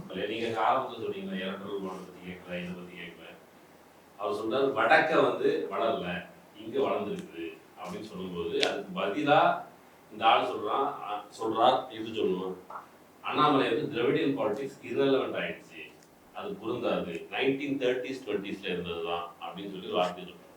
அது குறித்து எந்த கேள்வியும் கேட்காம கனிமொழிட்ட கேள்வி கேட்கும்போது திராவிட கட்சிகள்னு சொன்னாலே குடும்ப அரசியல் சொல்றாங்கன்னு ஒரு கேள்வி அங்க போஸ்ட் பண்றேன்னா நீ வந்து ஆக்சுவலி ஒரு அஜெண்டா இருக்குது. தனித்தனியா பார்க்கறதோட ரெண்டு சேர்ந்து பார்த்தா கனிமொழிட்ட திராவிட கட்சிகள் மேல அப்படி விமர்சனம் இருக்குது. ஆனா திராவிட கட்சிகளோட மெரிட் இருக்குல்ல, அதை எதையுமே போஸ்ட் பண்ணல. அண்ணாமலையுமே அதுல என்ன பேசுறாருன்னா, காமராஜர் ஆட்சி, அதாவது தமிழ்நாடு இந்த அளவுக்கு வளர்ந்துருக்குல்ல, இதை ஏன் நீங்க அக்செப்ட் பண்ணிக்க மாட்டீங்க, இவ்வளவு வளர்ந்துருச்சு, இதுக்கு மேல இங்க பிஜேபிக்கு என்ன வேலை அப்படின்னு அண்ணாமலை கிட்ட மதன் கௌரி வந்து ரொம்ப கடினமான ஒரு கேள்வியை முன்வைக்கிறது போல ரொம்ப பம்மி நெளிஞ்சு ஒரு கேள்வியை முன்வைக்கிறார். அதுக்கு பதில் சொல்ற அண்ணாமலை, உண்மையிலேயே நீ வந்து இந்த வளர்ச்சிக்கு கிரெடிட் கொடுக்கறதுனா கொடுத்துட்டு விமர்சனம் பண்ணு, இல்லையா இந்த கிரெடிட்டை வந்து டிஸ்கிரெடிட் பண்ணிட்டு விமர்சனம் பண்ணு. என்ன எப்படியா அவர் வந்து 67 விட்டணுமா, 67 பத்தி பேசக்கூடாதான். அவர் அதுக்கு முன்னாடி காமராஜர் ஆட்சிக்கு போயிருவாராம். 1950ல பாருங்கன்னா காமராஜரோட கேபினெட் எடுத்தீங்க, அதுல வந்து ஒரு தலித்தை வந்து அவர் வந்து சைலண்டா எப்படி வந்து அர்ஜென்டா அதே டோன்ல வந்து சட்டக்கிழியாம வந்து உடனே வந்து ஒரு சம்பவத்தை பண்ணிட்டாரு அப்படின்னு சொல்லிட்டு அதை ப்ரொமோட் பண்றாரு. சரி, கக்கன் வந்து அறநிலையத்துறை அமைச்சராக இருந்த அதே காலகட்டத்துல தமிழ்நாடு முழுக்க இருக்கக்கூடிய பட்டியல் சமூக மக்களுடைய நிலை என்னவாக இருந்தது அப்படின்றத பத்தி அண்ணாமலை ஏதாவது பேசி இருக்கிறாரா? காமராஜர் வந்து பள்ளிக்கூடங்களை எல்லாம் திறந்து வச்சாரு அப்படின்னு பேசுறாரு. எந்த பள்ளிக்கூடங்களை திறந்து வச்சாரு? ராஜாஜி மூடின பள்ளிக்கூடங்களை திறந்து வச்சாரு. ரெண்டாவது, காமராஜர் வந்து அன்னைக்கு முதலமைச்சர் ஆகிறதுக்கு முன்னாடி வந்து காங்கிரஸ் காரிய கமிட்டி அன்னைக்கு வந்து மதராஸ்னு தமிழ்நாட்டுக்கு பேரு மாத்தணுன்ற கோரிக்கையை அண்ணா அப்பயே முன்வைக்கிறாரு. காங்கிரஸ்ல இருந்து சங்கரலிங்கம்னு ஒருத்தர், ஆனா சாதி பேரோட கூட சேர்த்து சொல்லலாம் நினைக்கிறேன், சங்கரலிங்க நாடார்னு ஒருத்தர் வந்து தியாகி வந்து உண்ணாவிரதம் இருக்கிறார். உண்ணாவிரதம் இருந்து செத்து போயிடுறாரு. என்ன உண்ணாவிரதம்? தமிழ்நாடுன்னு பேர் வைக்க சொல்லி உண்ணாவிரதம். காங்கிரஸ் ஆட்சி, காமராஜர் ஆட்சியில தமிழர் ஒருத்தர், காங்கிரஸ்காரர் ஒருத்தர் தமிழ்நாட்டுக்கு தமிழ்நாடுன்னு பேர் வைடா, நீ உன் காங்கிரஸ் கட்சிக்கு மட்டும் தமிழ்நாடு காங்கிரஸ் காரிய கமிட்டின்னு பேர் வச்சிருக்கியடா, ஏன்டா தமிழ்நாட்டுக்கு தமிழ்நாடுன்னு பேர் வைக்க மாட்டாருன்னு கேள்வி எழுப்பிட்டு அவர் செத்தே போறாரு. உண்ணாவிரதம் இருந்து செத்து போறாரு. ஒரு நாள் கூட வந்து பார்க்கல கர்ம வீரர் பச்சை தமிழர் காமராஜர். அவரை நேர்ல போய் பார்த்துட்டு வந்தது வந்து அண்ணாவும் திமுக காரர்களும். சட்டமன்றத்துல அண்ணா தீர்மானம் நிறைவேற்றும் போது அந்த சங்கரலிங்கனார நினைவு கூர்ந்து அந்த தீர்மானத்தை நிறைவேற்றுறாரு. இப்படிப்பட்ட தியாகிகளுடைய உயிர் நீத்து இந்த தீர்மானத்தை இன்னைக்கு நிறைவேற்றுறோம்னு. இதை பத்தி உனக்கு ஏதாவது அறிவு இருக்கிறதா? இல்ல. ரெண்டாவது, அந்த காமராஜ் இல்ல, நீங்க அவ்வளவு தூரமெல்லாம் போக தேவையில்ல. தலித்துகள்ல கோவில்ல நாங்க வந்து அவங்கள அறநிலையத்துறையெல்லாம் மாத்தினதை பெருமையா சொல்றீங்க. திரௌபதி முர்முவை நீ தானே குடியரசுத் தலைவரா வச்சிருக்க, அவங்களை ஏன் பார்லிமெண்ட்டுக்கு உடலங்கிறது இவ்வளவு பெரிய பொலிட்டிக்கல் பிரஷரா மாறிச்சுல, கேள்வியா இருந்துச்சுல, நீ இதே சமூகத்துல தானே உயிர் வாழ்ற, அது குறித்து உங்களுடைய கட்சி அவங்களை உள்ள கூப்பிடலையே, அதுக்கு காரணம் என்னன்னாலும் திருப்பி கேட்கணும். அந்த அம்மா கோயிலை விட்டு வெளியே போனவனே தீட்டு கழிக்கிறானே. இதுக்கு முன்னாடி இருந்த குடியரசுத் தலைவரை கோயிலுக்கு உள்ளே விடலையே. இதே பிஜேபி கவர்மெண்ட், இதே அண்ணாமலை மாநில தலைவரா இருக்கக்கூடிய கட்சி தானே அது. அது குறித்தும் கேள்வி எழுப்ப மாட்டேன். இதே மோடியை பிராண பிரதிஷ்டை பண்ணக்கூடாதுன்னு சங்கராச்சாரியர்கள் போர்க்கொடி தூக்குனாங்க, அதை பத்தி கேள்வி எழுப்பி இருக்கணுமே. ஐயா, அனைத்து சாதி வர்த்தகரான வரும்போது எதிர்த்து கேட்டிருக்கலாமே. ஐயா, அதை எதிர்த்து வச்சு தானே உங்க ஆளுங்க தானே காமராசரை கொலை பண்ண முயற்சி பண்ணது RSS ஜனசங்க. அண்ணாமலை வந்து ஒரு பிரஸ் மீட்ல ஐயருக்கு வந்து நீண்ட நாட்களா மணியாட்டிட்டு இருக்காங்க, அவங்க அதுதான் பழகுனது, விவசாயிகள் விவசாயம் தான் பண்ணிட்டு இருக்காங்க, இது இவங்களுக்கு பழகுனது. வேலையை மாற்ற முடியாதுன்னு ஒரு பிரஸ் மீட். எல்லாரும் எல்லா வேலையும் செஞ்சு அப்ப வந்து நாங்க காலகாலமா நான் செஞ்சுட்டு இருக்கிற அந்த வேலையை வந்து நான் மறுபடியும் அதையே பண்ணிட்டு இருக்கணும், என்னுடைய குலத்தொழில தான் செய்யணும்னு சொல்றத பிரஸ் மீட்ல சொல்லியிருக்கிறாரு. நம்மள அப்படி பேசுற உங்களுக்கு காமராஜர் கக்கனை கொண்டு வந்தாரு, காமராஜர் அறநிலையத்துறை அமைச்சரா ஒருத்தர் தடுத்து கொண்டு வந்தாருன்னு சொல்றதுக்கு உங்களுக்கு என்ன யோகியதை இருக்கு சார் அப்படின்னு கேட்டுருக்கோம். தார்மீகா உங்களுக்கு என்ன உரிமை இருக்குது? சரி, அப்படிலாம் கேட்க முடியாது. இப்படி இருக்கு சார், நீங்க தானே எப்படி பேசுறீங்க? இப்படி ஒரு தலித்த அறநிலையத்துறை அமைச்சரா கொண்டு வந்தாரு காமராஜர் சொன்னா அவ்வளவு பெருமை வாய்ந்த அறநிலையத்துறையை நான் வந்தா முதல் கையெழுத்துல 3 பேர் சொல்றீங்களே, உங்களுக்கு என்ன யோகியதை இருக்கு சார்? இப்படி எதையுமே கேட்கலாம். இது எல்லாத்தையும் விட வந்து ஃப்ரீ டெம்பிள்ஸ் ஃப்ரம் இவங்க தானே. ஆமா, இது வந்து அந்த அர்ச்சகருக்கு கையிலேயே வந்து கோயில அவங்க பாத்துக்கிற நிர்வாகத்தை கொடுத்துடலாங்கிறத நான் உங்களுடைய இல்ல, கொஞ்ச நாளைக்கு முன்னாடி உதயநிதி ஸ்டாலின் புதிய தலைமுறைக்கு கார்த்திகை செல்வன் சார்கிட்ட கொடுத்த இன்டர்வியூவை போட்டு பார்த்து அண்ணாமலைக்கு இது பல்லுபடாம எடுத்த இன்டர்வியூன்னு சொல்ல தெரிஞ்சுச்சுல.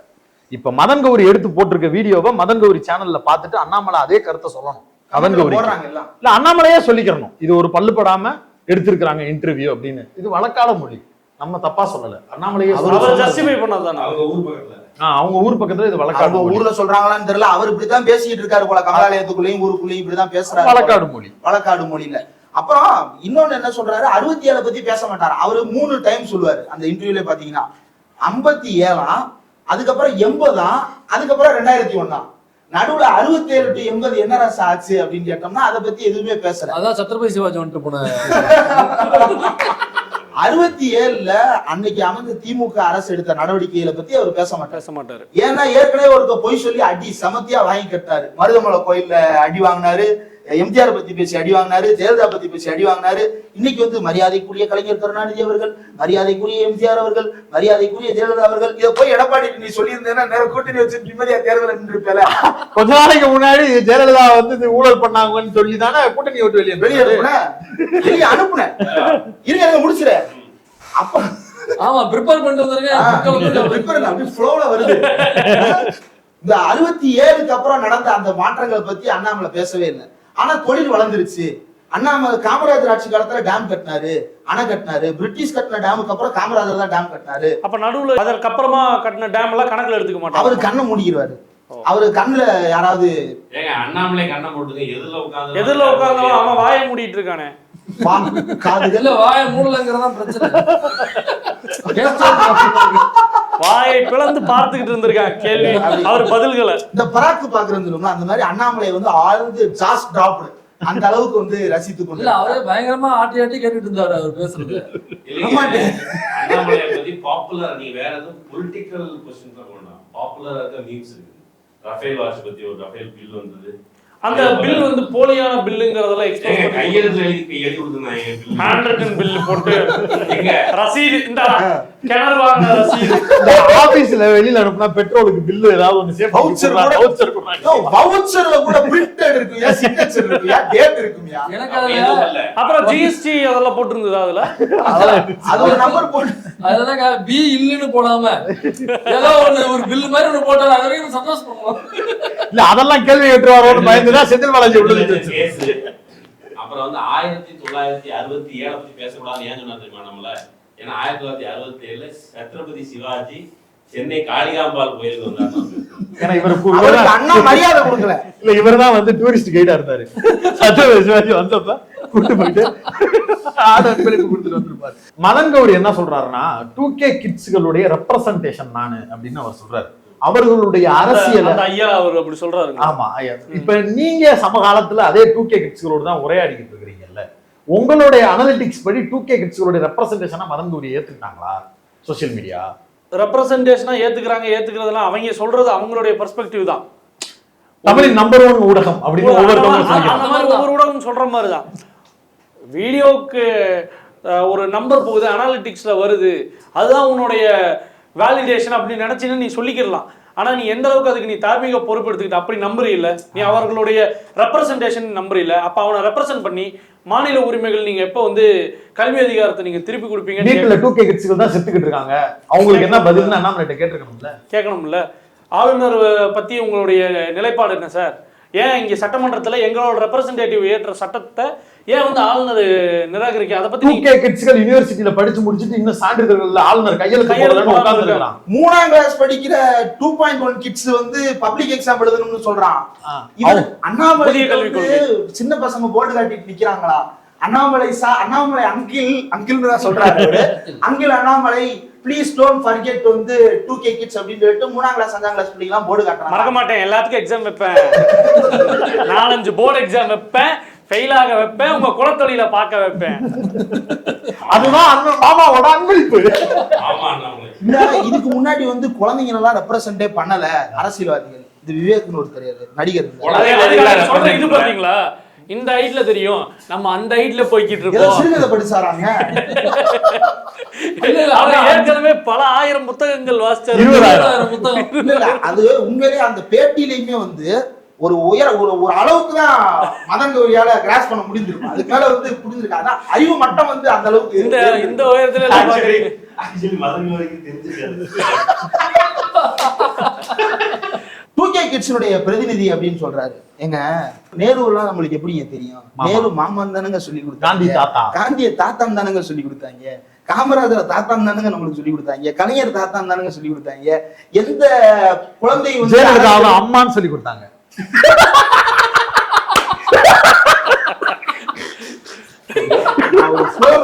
மோடி அப்பான்னு சொல்லிருக்காங்க. வன்மத்தை இந்த இடத்தில் நான் கக்கி விடுவேன். மோடியை அப்பா என்று ஒருத்தன் கூட சொல்லல தமிழ்நாட்டுல. அது ராஜேந்திர பாலாஜி சொன்னாரு. ஏங்க என்னதான் திமுக குடும்பமா தமிழ்நாட்டுல இருந்தா கூட ஜெயலலிதா உரித்து பேசும்போது அந்த அம்மா அப்படின்னு சொல்லுவாங்க. அந்த அம்மாதான் அப்படி சொல்லுவாங்க. ஆனா மோடியை ஒரு காலம் பூச்சாண்டின்னு வேணாம் சொல்லுவாங்களே தவிர அப்பான்னு சொல்லி கொடுத்து ஒரு நாள் நீங்க அப்படியே போற போக்குல மதன் கௌரி மாதிரி பண்ணாதீங்க. எதையும் அப்படி ஒரு நாளும் சொல்லல. நண்பர்களே, இந்த அளவுக்கு நாங்க வந்து கட்டுக்கோப்பா இருக்கிறோம். கூடவே இருந்து ஒருத்தர் சொன்னாங்க, நாங்க கடுமையாக கண்டனத்தை தெரிவித்துக் கொள்வோம். சொல்லுங்க. இப்ப 2K கிட்ஸ்களுக்கு எப்படி சொல்லி கொடுத்தாங்க? பிரதிநிதி இல்ல 2K கிட்ஸா இருக்கட்டும், 80s இருக்கட்டும், 90s இருக்கட்டும், எல்லா காலகட்டத்திலையும் ஒரு கிட்ஸ் ஜெனரேஷன் வந்து அரசியல்வாதிகளை வந்து ஒரு அன்பான பெயர்லயோ அடைமொழியிலயோ அழைக்கிறது வழக்கமாக இருந்ததுதான்.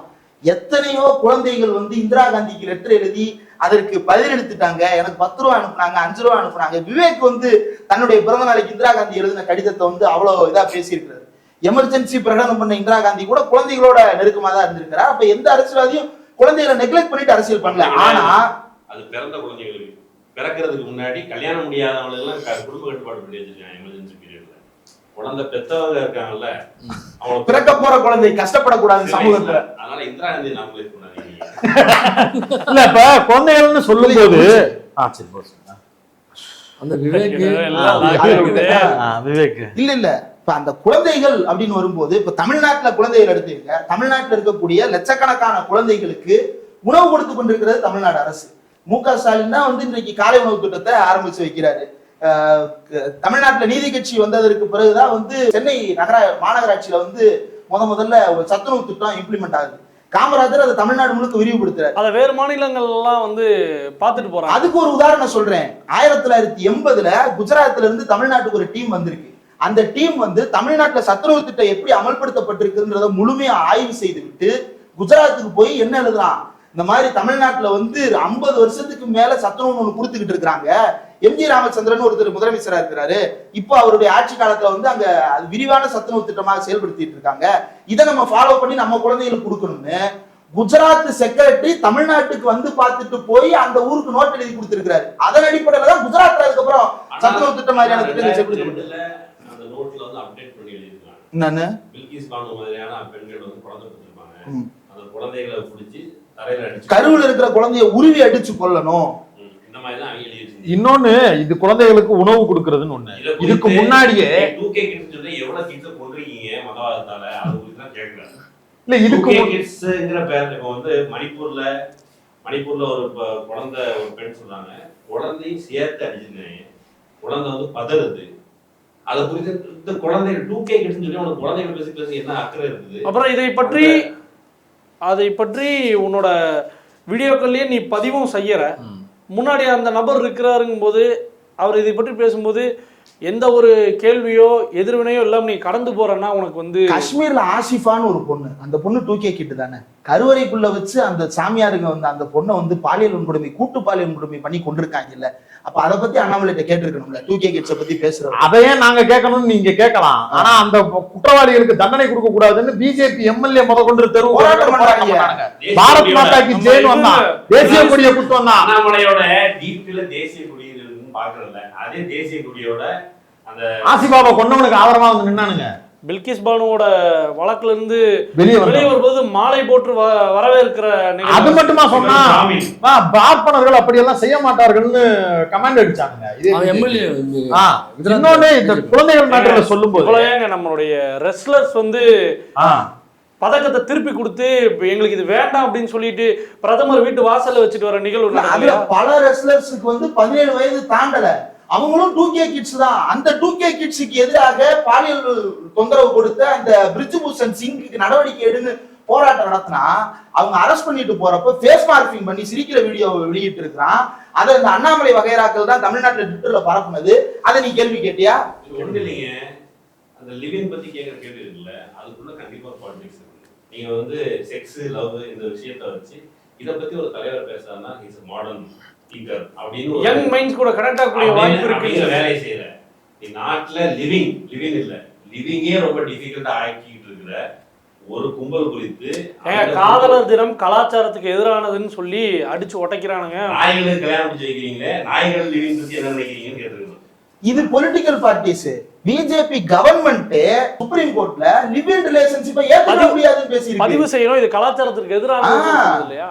இல்லங்க, ஒரு கெஸ்ட்டை கூப்பிட்டு இன்டர்வியூ எடுக்கிறோம், நம்ம ஒரு நோக்கத்துல இந்த கேள்வியை கேட்கிறோம். லிவினை பத்தி உங்களுடைய அபிப்பிராயம் என்னன்னு கேட்கறதுக்கான காரணமே இந்த மாதிரி நரேஷன்ல தான் இவர் இந்த பதில பேசணுங்கிறதுக்காக தான். தனிப்பட்ட கருத்தை சொல்றதுக்காக சபைக்கு வந்து உட்கார்ந்துருக்கிற உன்னுடைய ஒப்பீனியன், உன்னுடைய கட்சி என்ன நிலைப்பாடு இருக்குன்னு நீ திரும்ப கேட்கணும். நீங்க இப்ப நிலைப்பாடு வச்சிருக்கீங்க, உங்க கட்சி இந்த நிலைப்பாடு இருக்கு, அதுக்கு பதில் சொல்ல துப்பு இருக்கான்னு கேட்கணும் இல்லையா? அதை கேட்கறதோட அவன் தான் பதில் சொல்றவரு டார்கெட் என்னவோ அதுல இருந்து கேள்வியில இருந்து விலகி பதில் சொல்றாருன்னா நிப்பாட்டி அண்ணனே நான் இதுக்காக கேட்கலனே, இதுக்காக கேட்டேனே, இந்த லைனுக்குள்ள வரலாம்னே. இல்ல உங்க தனிப்பட்ட கருத்து புரியுதுனே, இது சொல்றாரு இல்லையா, உங்க பாஜக மினிஸ்டர் இது மாதிரி சொல்றாரு இல்லையா, அதை கேட்டு அதுக்கு என்ன பதில்னு சொல்லுங்கண்ணே.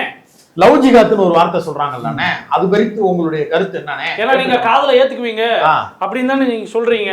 அப்ப வேறு மதத்துல இருக்கிற ஒரு ஆணும் பெண்ணும் காதல் ஈர்க்கப்படலாம், இல்ல வேற நாட்டுல இருக்கிற ஒரு பெண் கூட காதல் வரலாம் இல்லையா? அதை எப்படி நீ பாக்குறீங்க? அது கேரளா ஸ்டோரிஸ் பத்தி கேள்வி உங்களை நாளைக்கே இருந்த துருவரத்திய ஜெர்மன் பொண்ணை கல்யாணம் பண்ணதுனால கேட்கறான்னு பரப்பி விட்டீங்க, அந்த காதலை நீங்க ஏத்துக்க மாட்டீங்க. ஆக்சுவலி என்ன கேள்வி கேட்கணும், லிவிங் பத்தி இல்ல, லவ் ஜிகாத் தான் அவங்க பார்ட்டியினுடைய பாலிடிக்ஸ். லவ் ஜிகாத் ரெண்டுமே பொது என்னன்னு கேள்வி கேட்கணும். கல்யாணம் பண்ணிட்டு பொண்டாட்டியை விட்டுட்டு ஓடி போறதை ஏத்துக்கிறீங்களான்னு கேட்டிருக்கணும். ஏங்க சிம்பிளுங்க, அவர் வந்து ஆட்டுக்கறி இது பண்றான்னு சொல்றாரு இல்லையா, அவருடைய பிரதமர் என்ன சொல்றாரு, இவங்க வந்து இறைச்சி சாப்பிட்றது வந்து இந்த புனிதமான நாள்ல சாப்பிட்றாங்க, சாவணின முந்தானேத்து பேசிட்டு வர்றாரு. சாவன் மாதமா அது நவராத்திரி, அது வந்து அவங்கள வந்து ஹர்ட் பண்ணுது அப்படின்னு சொன்னார் இல்லையா? இதே ஆளுநர் அவர் கிரிவலம் போயிட்டு வர்ற பாதையில நான்வெஜ் கடையா இருக்கு, கவுச்சியா இருக்குன்னு பேசினாரு. அதை பத்தியும் கேள்வி கேட்டிருக்கலாம். முட்டா வைத்த ஆக்சுவலி நீங்க சொன்னீங்களா ஆரம்பத்துல மாட்டுக்கறியா கொண்டாயின்னு, அக்லாக்குன்னு ஒருத்தரை பொருளிய பரப்பி வீட்டுல வந்து பக்கத்து வீட்டு மாட்டுடைய கன்று அதை கொண்டுட்டாரு அப்படின்னு சந்தேகமா இருக்குன்னு சொல்லி வீடு போகுது, கிராமமே அடிச்சு கொள்ளுது. கொஞ்ச நாள் கழிச்சு நீங்க என்ன சாப்பிட்டீங்கிறத சாப்பிட்டு முடிச்சதுக்கு அப்புறம் மோடி வந்து மட்டன் சாப்பிட்றாருன்னு சொல்றாரு. கொஞ்ச நாள் கழிச்சு வயிற்ற பிரிக்கி இதுக்குள்ள என்ன டைஜஸ்ட் ஆயிருக்கு அப்படின்னு வயிற்ற பிரிக்க கூட தேவைங்க. எனக்கு வந்து எவ்வளவு வருத்தமா இருந்ததுன்னா, காங்கிரஸ் உடைய எலெக்ஷன் மேனிஃபெஸ்டோல சொல்லுது, நான் வந்து தனிநபர் விருப்புக்குள்ள தலையிட மாட்டேன், அது உங்க பிரைவசி, நீங்க என்ன சாப்பிடணும் லவ் பண்ணலாம். ஏண்டா இதெல்லாமான எலெக்ஷன் மேனிஃபெஸ்டோல கொண்டு வருவீங்க? ஏன்னா இதெல்லாம் நமக்கு காலகாலமா நம்ம பண்ணிட்டு இருந்த விஷயங்கள், அடிப்படை உரிமை இல்லையா? இன்னைக்கு அதெல்லாம் பறி போயிருக்குன்னு நினைக்கும் போது எனக்கு அதிர்ச்சியா இருக்கு. அப்ப நீ அந்த ஆள் வர்றப்ப நீ அதை எதையுமே நீ பேச மாட்ட, நீ வந்து இப்படி பண்ணிட்டு உன்னுடைய அவார்டுக்காக நீ வந்து மண்டையாட்டிட்டு போவன்னா நீ என்ன பிரதிநிதி? யாருக்கான பிரதிநிதி நீ? உண்மையிலே அலஞ்சாவது இந்த மாசம் மட்டன் தின்னுக்கே மாட்டாங்க. இந்த மாசம் மட்டனே தின்னது இல்ல, சிக்கனே தின்னது இல்ல, நான்வெஜ் சாப்பிட்டேன். ஒன்னையும் சேர்த்தானே சொல்றாரு நீ வந்து மட்டன் சாப்பிட்டேன். நீ ஆர்டர் பண்ணி ஸ்விக்கிலாம் ஆர்டர் பண்ணி தின்பார்ல, ஒன்னையும் சேர்த்தான் பிரதமர் சொல்றாரு. அவர் சாப்பிட்றாரு சாப்பிடல, அது நமக்கு தேவையே இல்லை. நீ மக்களை ரெப்ரசன்ட் பண்ணி தானே கேள்வி கேட்குற. நீ என்ன தனிப்பட்ட தனிப்பட்ட முறையில் பேசுனா வீட்டில் உட்காந்து பேசுறா, நீ வந்து எடுக்க போறது பாட்காஸ்ட் கேள்வி கேட்குற, நீ அப்போ நீ வந்து மக்களுக்காக தானே கேள்வி நீ தனிப்பட்ட முறையில் நான் சாப்பிட இது எப்படி இருக்குன்னா எங்கள் வீட்டில் வெங்காயம் யூஸ் பண்ண மாட்டாங்க சாம்பாரில், அதனால அந்த மாதிரி நீ பேசக்கூடாது. நீ பேசுறது மக்களை ரெப்ரசென்ட் பண்ணில பேசிக்கிட்டு இருக்க. கட்சி ரெப்ரசென்ட் அவர் 2 பேரும் உட்காந்து அப்புறம் எப்படி இருக்கீங்க அப்படி பேசணும்னா தனியாக போய் பேசுங்க 2 பேரும் உட்காந்து. எதுக்கு அதை பதிவை எடுத்து வீடியோ போடுறோம்? அப்போ இதில் இதோட இன்டென்ஷன் என்னன்னா, அந்த வீடியோவுக்கு முன்பாக அண்ணாமலைக்கு இருக்கக்கூடிய இமேஜ் என்பது உளரக்கூடிய ஒரு கோமாளியாக சித்தரிக்கப்படக்கூடிய, கொஞ்சம் கூட சென்ஸ் இல்லாமல் மக்களுடைய ஒரு கனெக்ட் இல்லாமல் இருக்கக்கூடிய ஒரு ஆள். எந்த பிரச்சனையாக இருந்தாலும் ஒரு மேட்டிமைத்தனமான ஒரு பாஜகவுடைய ஆர்எஸ்எஸ் குரலை ஒழிக்கக்கூடிய ஒரு பதிலை தான் நம்ம பார்த்துட்டு இருந்திருக்கோம். ஆனால் அந்த இன்டர்வியூவில் அவர் பேசக்கூடிய விஷயங்கள் அவரோட இமேஜை லைட்டாக ஒரு சாஃப்டன் பண்ணுற ஒரு வேலையை பண்ணியிருக்கு. ஸோ பார்க்குற ஒருத்தருக்கு வந்து பரவாயில்லையே இந்த ஆள் லவ்வுக்கு ஓரளவுக்கு ஒரு மாதிரி பேசுகிறாரு, கிடா வெட்டுறதை ஒரு மாதிரி சப்போர்ட் பண்ணுறாப்புல, தனி மனித விருப்பெல்லாம் அவங்களோடதுன்னு பரவாயில்லையே அப்படிங்கிற ஒரு அந்த பார்ட்டியிலேருந்து இந்த ஆளை கொஞ்சம் ஃபோக்கஸ் வெளியே கொண்டு வந்து இந்த ஆள் கொஞ்சம் வேற மாதிரி இருக்காங்க மற்றவங்கள மாதிரி இல்லைப்பா அப்படின்னு சொல்லக்கூடிய ஒரு வேலையை தனிப்பட்ட முறையில் நீ அஜெண்டாவாக எடுத்து இந்த மொத்த பாட்காஸ்டையும் பண்ணியிருக்கிறியோ அப்படிங்கிற ஒரு கேள்வி எனக்கு வருது. பண்ணியிருக்கியோ என்ன பண்ணியிருக்கேன் 2 வருஷத்துக்கு மேல 2 வருஷத்துக்கு மேல 2 வருஷத்துக்குள்ள 3 வருஷம் ஆச்சுன்னு நினைக்கிறேன். அந்த ஆளுக்கு தமிழ்நாட்டில் பொலிட்டிக்கல் ட்ராக் ரெக்கார்ட் இருக்கு. அந்த ஆள் மாத்தி பேசுறவங்க இருக்கு. ஆரம்பத்துல வந்து நியூஸ் 18ல எனக்கு தெரியும், நான் பர்சனலா நியூஸ் 18ல அந்த ஆள் ஏர் டிராப் பண்ணக்கூடாது, நியூஸ் 18ல என்ன பேட்டி எடுக்கணும் அல்லது எல்லா சேனலும் என்ன பேட்டி எடுக்கணும், அந்த கிராஸ் ரூட் லெவலுங்க அந்த இதை சொல்றீங்க. ஆரம்பத்துல அந்த ஆள் நான் வந்து ரிசர்வேஷன்ல படிச்சிருந்தேன், நீட்டுக்கு தமிழ்நாட்டில் விளக்கு ஆன்லைன் இன்டர்வியூ இதெல்லாம் பேசினா நீ முன்னாடி போய் கேள்வி கேட்க உட்கார்ற சாதாரண செய்ய வேண்டியது ஹோம்ஒர்க். என்னென்ன கேட்கறாங்க என்னென்ன கேள்வி, சரி நீ ஹோம்ஒர்க் பண்ணி தாங்க இந்த கேள்வி எல்லாம் வந்திருக்கு நான் நம்புறேன். எஸ், அது வேற ஹோம்ஒர்க். எந்த ஹோம்ஒர்க் பண்ணாங்கன்னு தெரியல. இதுல ரொம்ப நாள் போவேன். மிக சமீபத்துல ஏதோ ஒரு பிரஸ் மீட்ல பேசிட்டு இருக்கும்போது வீகன் சாப்பிட அண்ணாமலே சொன்னா அப்படி இல்ல. ஆமா ஆனா வீகன்னா இந்த யாத்திரை முடிகிற வரைக்கும் வேற எதுவும் சாப்பிட மாட்டேங்கன்னா கொச்சிக்காதீங்கன்னா அப்படின்னு சாப்பிட கூப்பிட்டவர்கிட்ட மைக்கு முன்னாடி இருக்கும் போதே சொன்னாப்ல. சைவம் இல்ல வீகன். அப்போ கோட்டு கட்டாருன்னு சொல்லிட்டு இருக்கீங்களா, உங்களுக்கு என்ன யோகியதை இருக்குது? Not about is choice. நீ வீகனை சாப்பிடு இல்லை ஆட்டை சாப்பிடு மாட்டை சாப்பிடு. எங்க ஊர்லாம் நத்தை எல்லாம் புடிச்சு சாப்பிடுவோம், எதை வேணாலும் சாப்பிடுது. எங்க ஊர்ல ஈசல் பொரிச்சு சாப்பிடுவோம். ஆமா, எங்க ஊர்ல ஈசல் பொரிச்சு சாப்பிடுவோம். பொரியல் போட்டுங்களா தங்கதுரா தவிர்த்துக்கலாம் தங்கதுரா ஐயா வேணாங்க ஐயா. அது எதை குறித்து கேள்வி கேட்காம எந்த விதமான ஒரு கம்ஃபர்ட் ஜோன்லயே வச்சிருந்து எந்த ஆனா நான் வந்து நீங்க பொலிட்டிக்கலா ஸ்ட்ராங்கா ஒரு கேள்வி கேட்கிறேன். அப்படி ரொம்ப பொலிட்டிக்கலா இருப்பேன் கொஞ்சம் பயந்துராதீங்க. ஆமா ரொம்ப டஃப். நீங்க பதில் சொல்ல மாட்டேன்னு சொல்லிட கூடாது. என்ன கேள்வி கேட்கறாங்க, ஹிந்தி இம்போசிஷன் பத்தி என்ன நினைக்கிறீங்க? அந்த ஆளு நான் ஹாஸ்டல்ல சண்டை போட்டேன், அங்க சண்டை போட்டேன், இங்க போனேன் இங்க வாயா இங்க வா இங்க வந்து உட்காரு. ஹிந்தி இம்போசிஷன் ஒண்ணு இல்லைங்க. அசோக் நகர்ல இருக்கிற post office Ashok Nagar talk கர் அப்படின்னா என்ன அர்த்தம்? ஏதோ நாய் டாகர். டாக்னா நாய். ஐயா டாகின்னு எஸ்பிடில ஒரு டாகர் நாய் வீடு மாதிரி இருக்கு. அது அசோக் நகர் தபால் ஆபீஸோட பேர். எனக்கு என்னன்னா இந்த ஹிந்தி திணிப்பு பத்தி கேள்வி அதெல்லாம் முன்னாடி நடந்தது. இப்ப நம்ம இதெல்லாம் மாறுது இல்லைங்களா? இப்ப நம்மளும் அங்க போக வேண்டிய தேவை வந்தா கத்துக்கிறது வேறப்பா. கேள்வி கேட்கப்படுறது ஹிந்தி இம்போசிஷனை பத்தி தானே கேட்கணும்.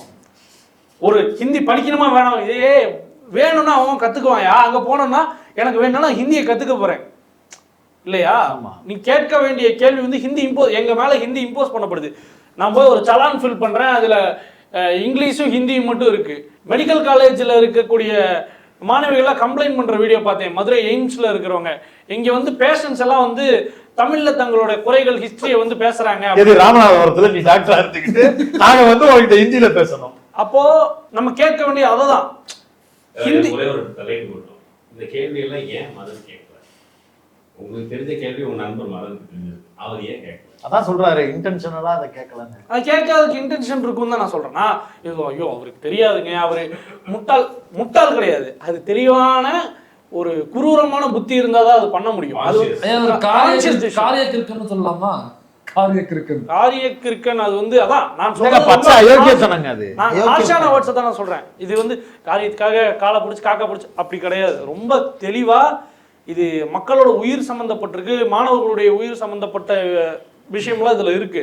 உன்னால ஒரு ஓட்டு அதுக்கு போறதுனாலும் நான் என்ன சொல்றேன், அது நீ வெளிப்படையே நீ சொல்லிட்டு பண்ணினா எனக்கு சந்தோஷம். நான் வந்து இந்த பார்ட்டியை இந்த ரீசனுக்காக தான் ஆதரிக்கிறேன், இது ஹிந்து ராஷ்டிரவா ஆகிறது எனக்கு உடன்பாடு இருக்கு, இந்த கட்சி வந்து மாநில உரிமைகளை இந்த கல்வி மற்ற ஃபினான்ஸ்லேருந்து மாநில உரிமைகளை பறிக்கிறதுல எனக்கு உடன்பாடு இருக்கு, இதுதான் என்னுடைய நிலைப்பாடு, நேஷனலிசம் தான் என்னோட நிலைப்பாடு, நான் இப்படி தான் பேசுவேன்னு சொன்னா சொல்லிட்டா எனக்கு வந்து சல்யூட், நீ வந்து நியாயமா நேர்மையா இருக்கேன்னு சொல்லுவேன். ஆனா இதெல்லாம் உன்னுடைய ராஜவேலு அப்படின்னு சொல்லிட்டு போயிடலாம்.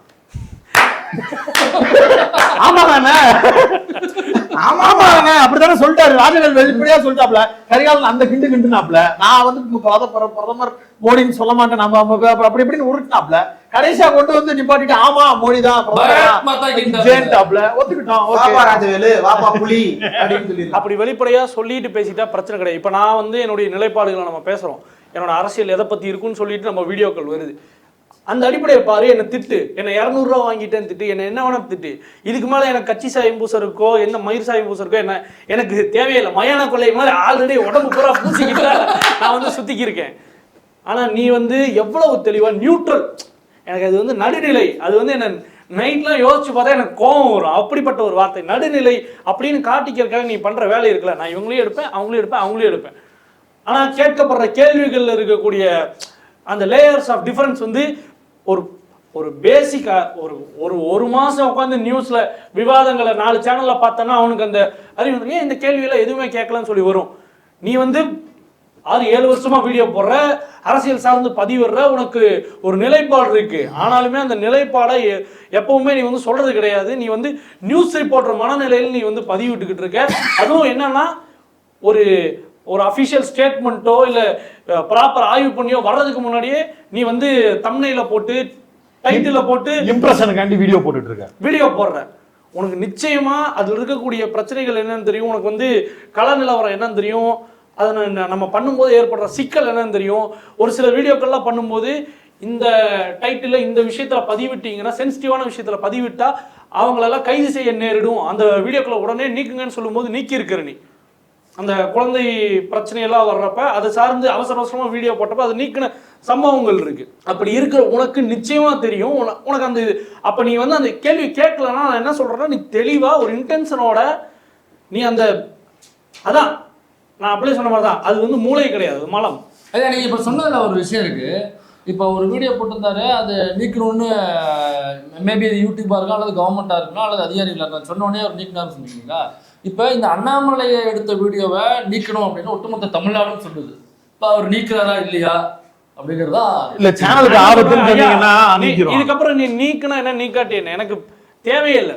நீ ஏற்படுத்த வேண்டிய இம்பாக்டை நீ ஏற்படுத்தி இருப்ப. எனக்கு நான் சொல்ல வருவது, இவன் இந்த இன்டென்ஷனோட தான் இவன் பண்ணியிருக்கான். இப்போ எனக்கு பேச வேண்டிய தேவை என்ன இருக்கு?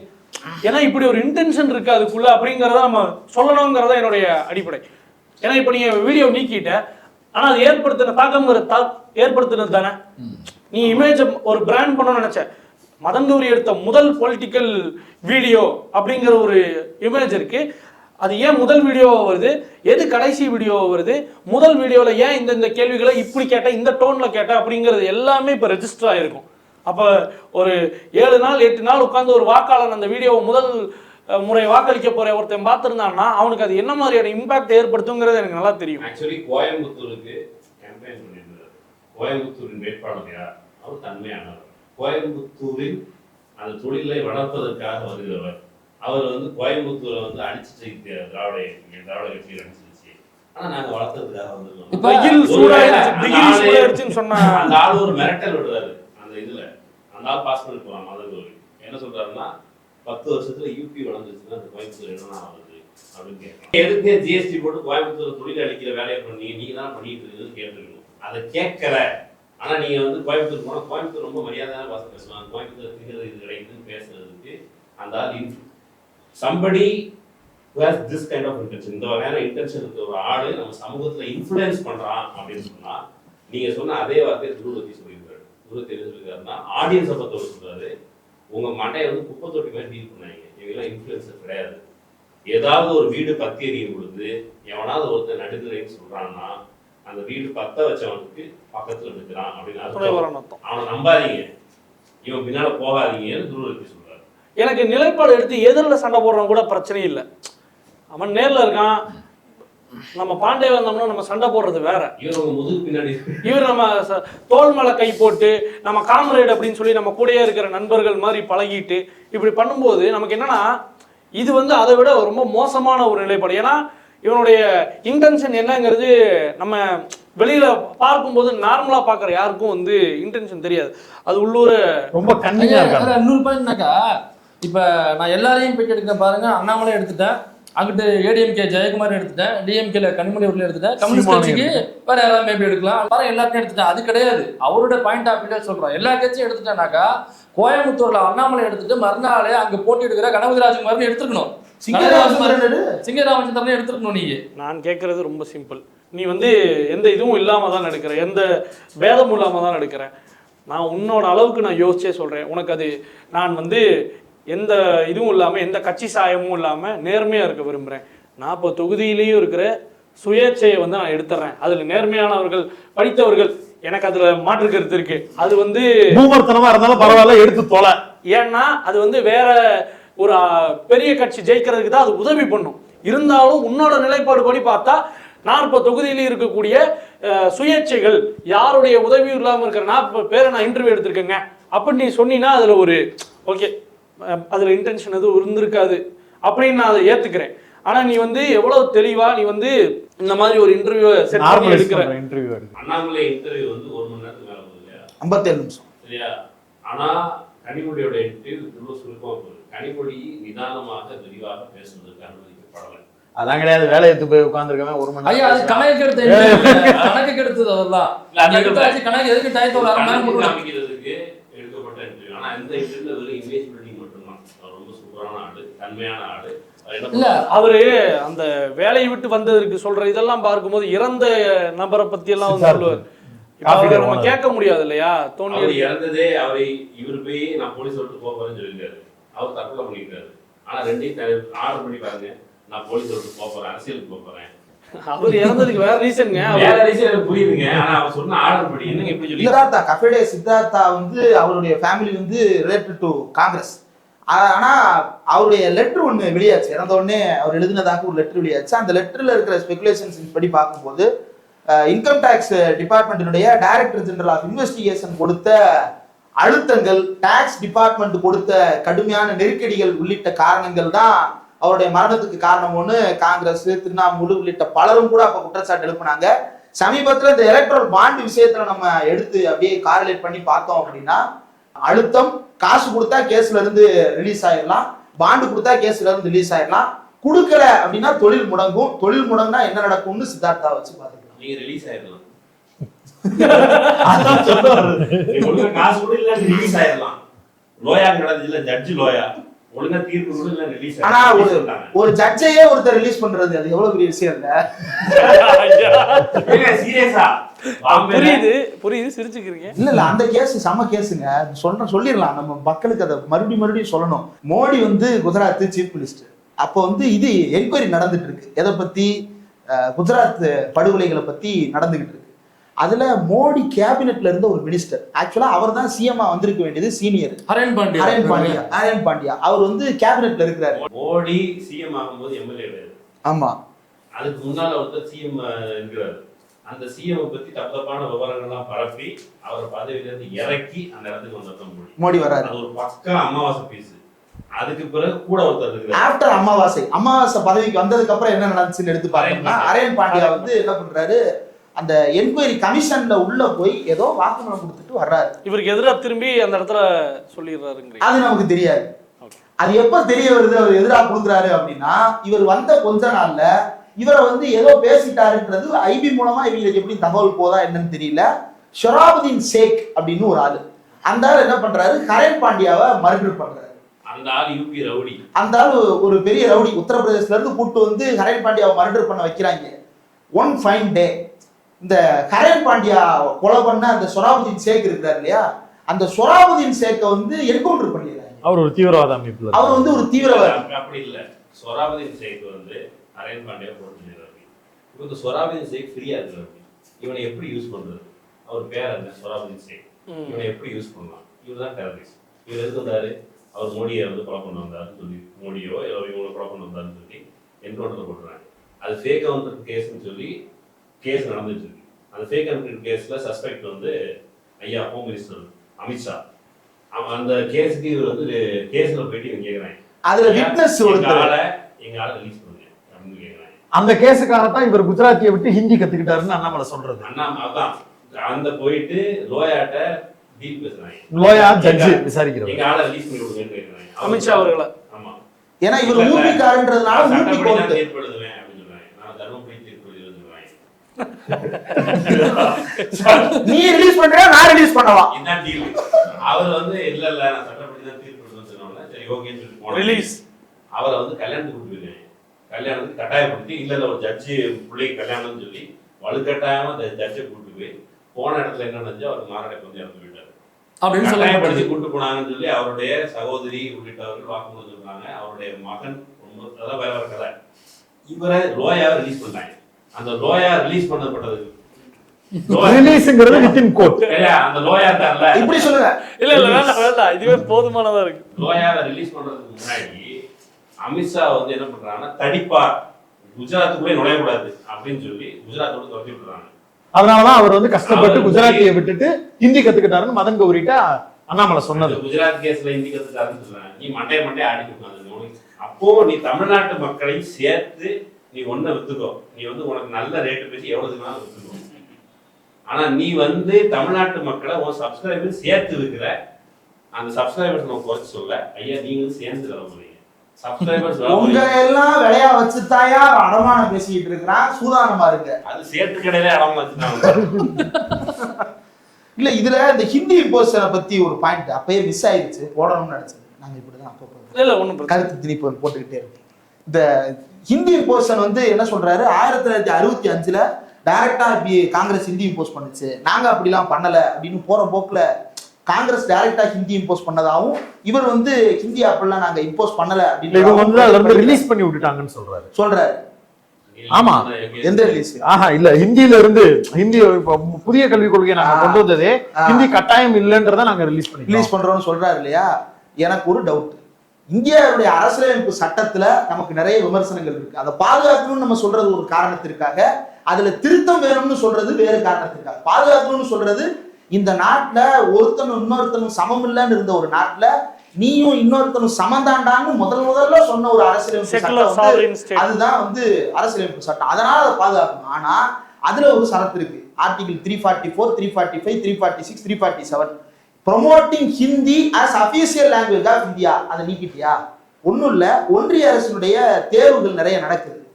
எஸ்எஸ்சி ஸ்டாஃப் செலெக்ஷன் கமிஷனா இருக்கட்டும், யூபிஎஸ்சியா இருக்கட்டும், நீங்க எஸ்எஸ்சி ஆனுவல் ரிப்போர்ட்னு டைப் பண்ணுங்க, கூகுள்ல பிடிஎஃப் கிடைக்கும். அந்த பிடிஎஃப் எல்லாத்துலயும் கட்டாயமா ஒரு வரி இருக்கும், இந்தியாவில் இருக்கக்கூடிய பெரும்பாலான மத்திய அரசு பணிகள், ஒன்றிய அரசு பணிகள் நிரப்பப்படுறது எஸ்எஸ்சியில. அந்த எஸ்எஸ்சியில வந்து ஒரு முக்கியமான வரி இருக்கும். என்னது? Progressive usage of Hindi as official language அப்படின்னு. எம்ஜி ஸ்குவாட் தோழர்களே, நீங்க எல்லாம் அறிவுள்ளவர்கள். எம்ஜி நான் இதற்கு முன்னாடி பேசினது எல்லாத்தையும் நீங்க வெரிஃபை பண்ணிருக்கீங்க, இதையும் போய் வெரிஃபை பண்ணுங்க. அதெல்லாம் நீக்கிட்டியா? அப்ப இந்திய ப்ரொமோட் பண்றதுதான் உங்களுடைய நோக்கம். நேஷனல் எஜுகேஷன் பாலிசியில் இருக்கக்கூடிய முக்கியமான அம்சம் promoting Hindi as official language. எல்லா சட்டத்திலையும் இன்னைக்கு வந்திருக்கக்கூடிய எல்லா திட்டங்கள்லையும் ஒன்றும் இல்லை. ஸ்கூல்ஸ்ல வந்து ஸ்கூலுக்கு நம்ம நிதி வாங்கணும்னா கூட தேசிய கல்விக் கொள்கையை ஏற்றுக்கிட்டா தான் நிதி கொடுப்பேன்னு சொல்றான். ஸ்கூல்ல பிள்ளைகளுக்கு கழிவறை கட்டுறதுக்கு ஒன்றிய அரசுல இருந்து நிதி வர வேண்டியது வரல அப்படின்னு கேட்டோம்னா நீ தேசிய கல்விக் கொள்கையை ஏற்றுக்கிட்டாதான் தருவேன்றான். சத்துணவுக்கு ஃபண்ட் வேணும்னா கூட தேசிய கல்விக் கொள்கையை ஏற்றுக்கான்னு சரத்து எழுதி வச்சிருக்கிறான் சார். இவன் வந்து பேசுறான், நாங்க வந்து ஹிந்தியை இம்போஸ் பண்ணல, நாங்க வந்து ஹிந்தியில இருந்து ரிலீஸ் பண்ணி விட்டுட்டோம் எல்லா பேத்தையும். அது போக அந்த மொழிகளை கத்துக்கோங்க அப்படின்னு சொல்லும் போது இவங்க வைக்கிற வாதம் என்னன்னா, குழந்தைங்க எளிமையா மொழி கத்துக்கும், அதனால அந்த வயசுல சொல்லி கொடுத்தா இப்ப உங்களுக்கு என்ன பிரச்சனை அப்படிமான. 70 வயசு ஆகுது, மோடி 8 வருஷமா தமிழ்நாட்டுக்கு வந்துகிட்டு இருக்காரு, இன்னும் தமிழ் கத்துக்கல. அவர் 1972ல இருந்து வர்றாராம். இல்லங்க, கண்டினியூஸா இப்ப வர்றது இந்த வருஷம் மட்டுமே, இந்த மாசம் மட்டுமே 8 தடவை வந்துட்டு போயிருக்காரு. ஒரு தடவை வந்தா கூட பேசிடுறாங்க.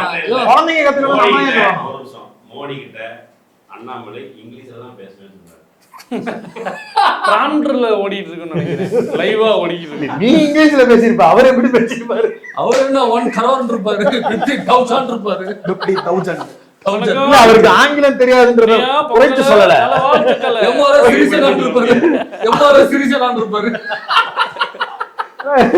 எப்படி 2 பேரும் பேசிக்கிருவாங்க? எப்படி அது புரியும்? புரியலையே.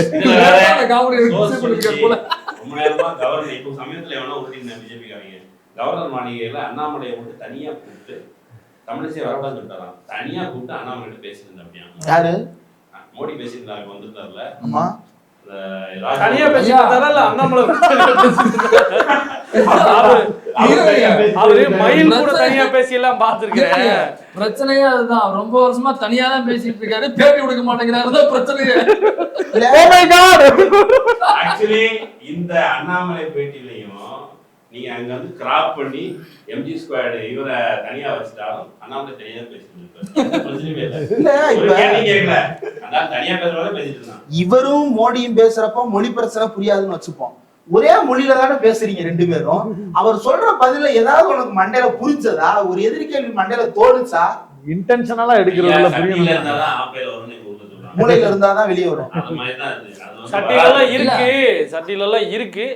அது வேணும்னே தான் அது வரலாங்கிறதா என்னுடைய இது. அது அதோட இப்ப மோடி கிட்ட கடைசியா ஜேர்னலிஸ்ட் ஒரு பத்திரிகையாளர் கேட்ட கேள்வியாவது அவர் கேட்டுருக்காங்க. அந்த கேள்வி ஒரு பதில் சொல்லணும். அந்த கேள்வி அப்படியே இருக்கு. அப்புறம் வேற எந்த பத்திரிகையாளர்கிட்டயும் அவர் உட்காரல. அந்த கேள்வி கரண்ட் தாப்பர் கேட்ட கேள்வி, தண்ணியை குடிச்சுட்டு அப்படியே கேமரா ஆஃப் பண்ணுங்க அப்படின்னு சொல்லிட்டு கலைஞர் அந்த குஜராத்ல இனப்படுகொலை பத்தி கேட்கப்பட்ட கேள்வி, அப்படியே தண்ணியை குடிச்சிட்டு கேமரா ஆஃப் பண்ணுங்க அப்படின்னு சொல்லிட்டு அண்ணாமலை வந்து துணிச்சலான ஆளு, பெரிய ஆளு சரியா. அவர் வந்து அதை பார்த்தவர் இதை பார்த்தவர் 20 லட்சம் கேஸை பார்த்தவர் என்ன வெங்காயமா இருக்கட்டும்.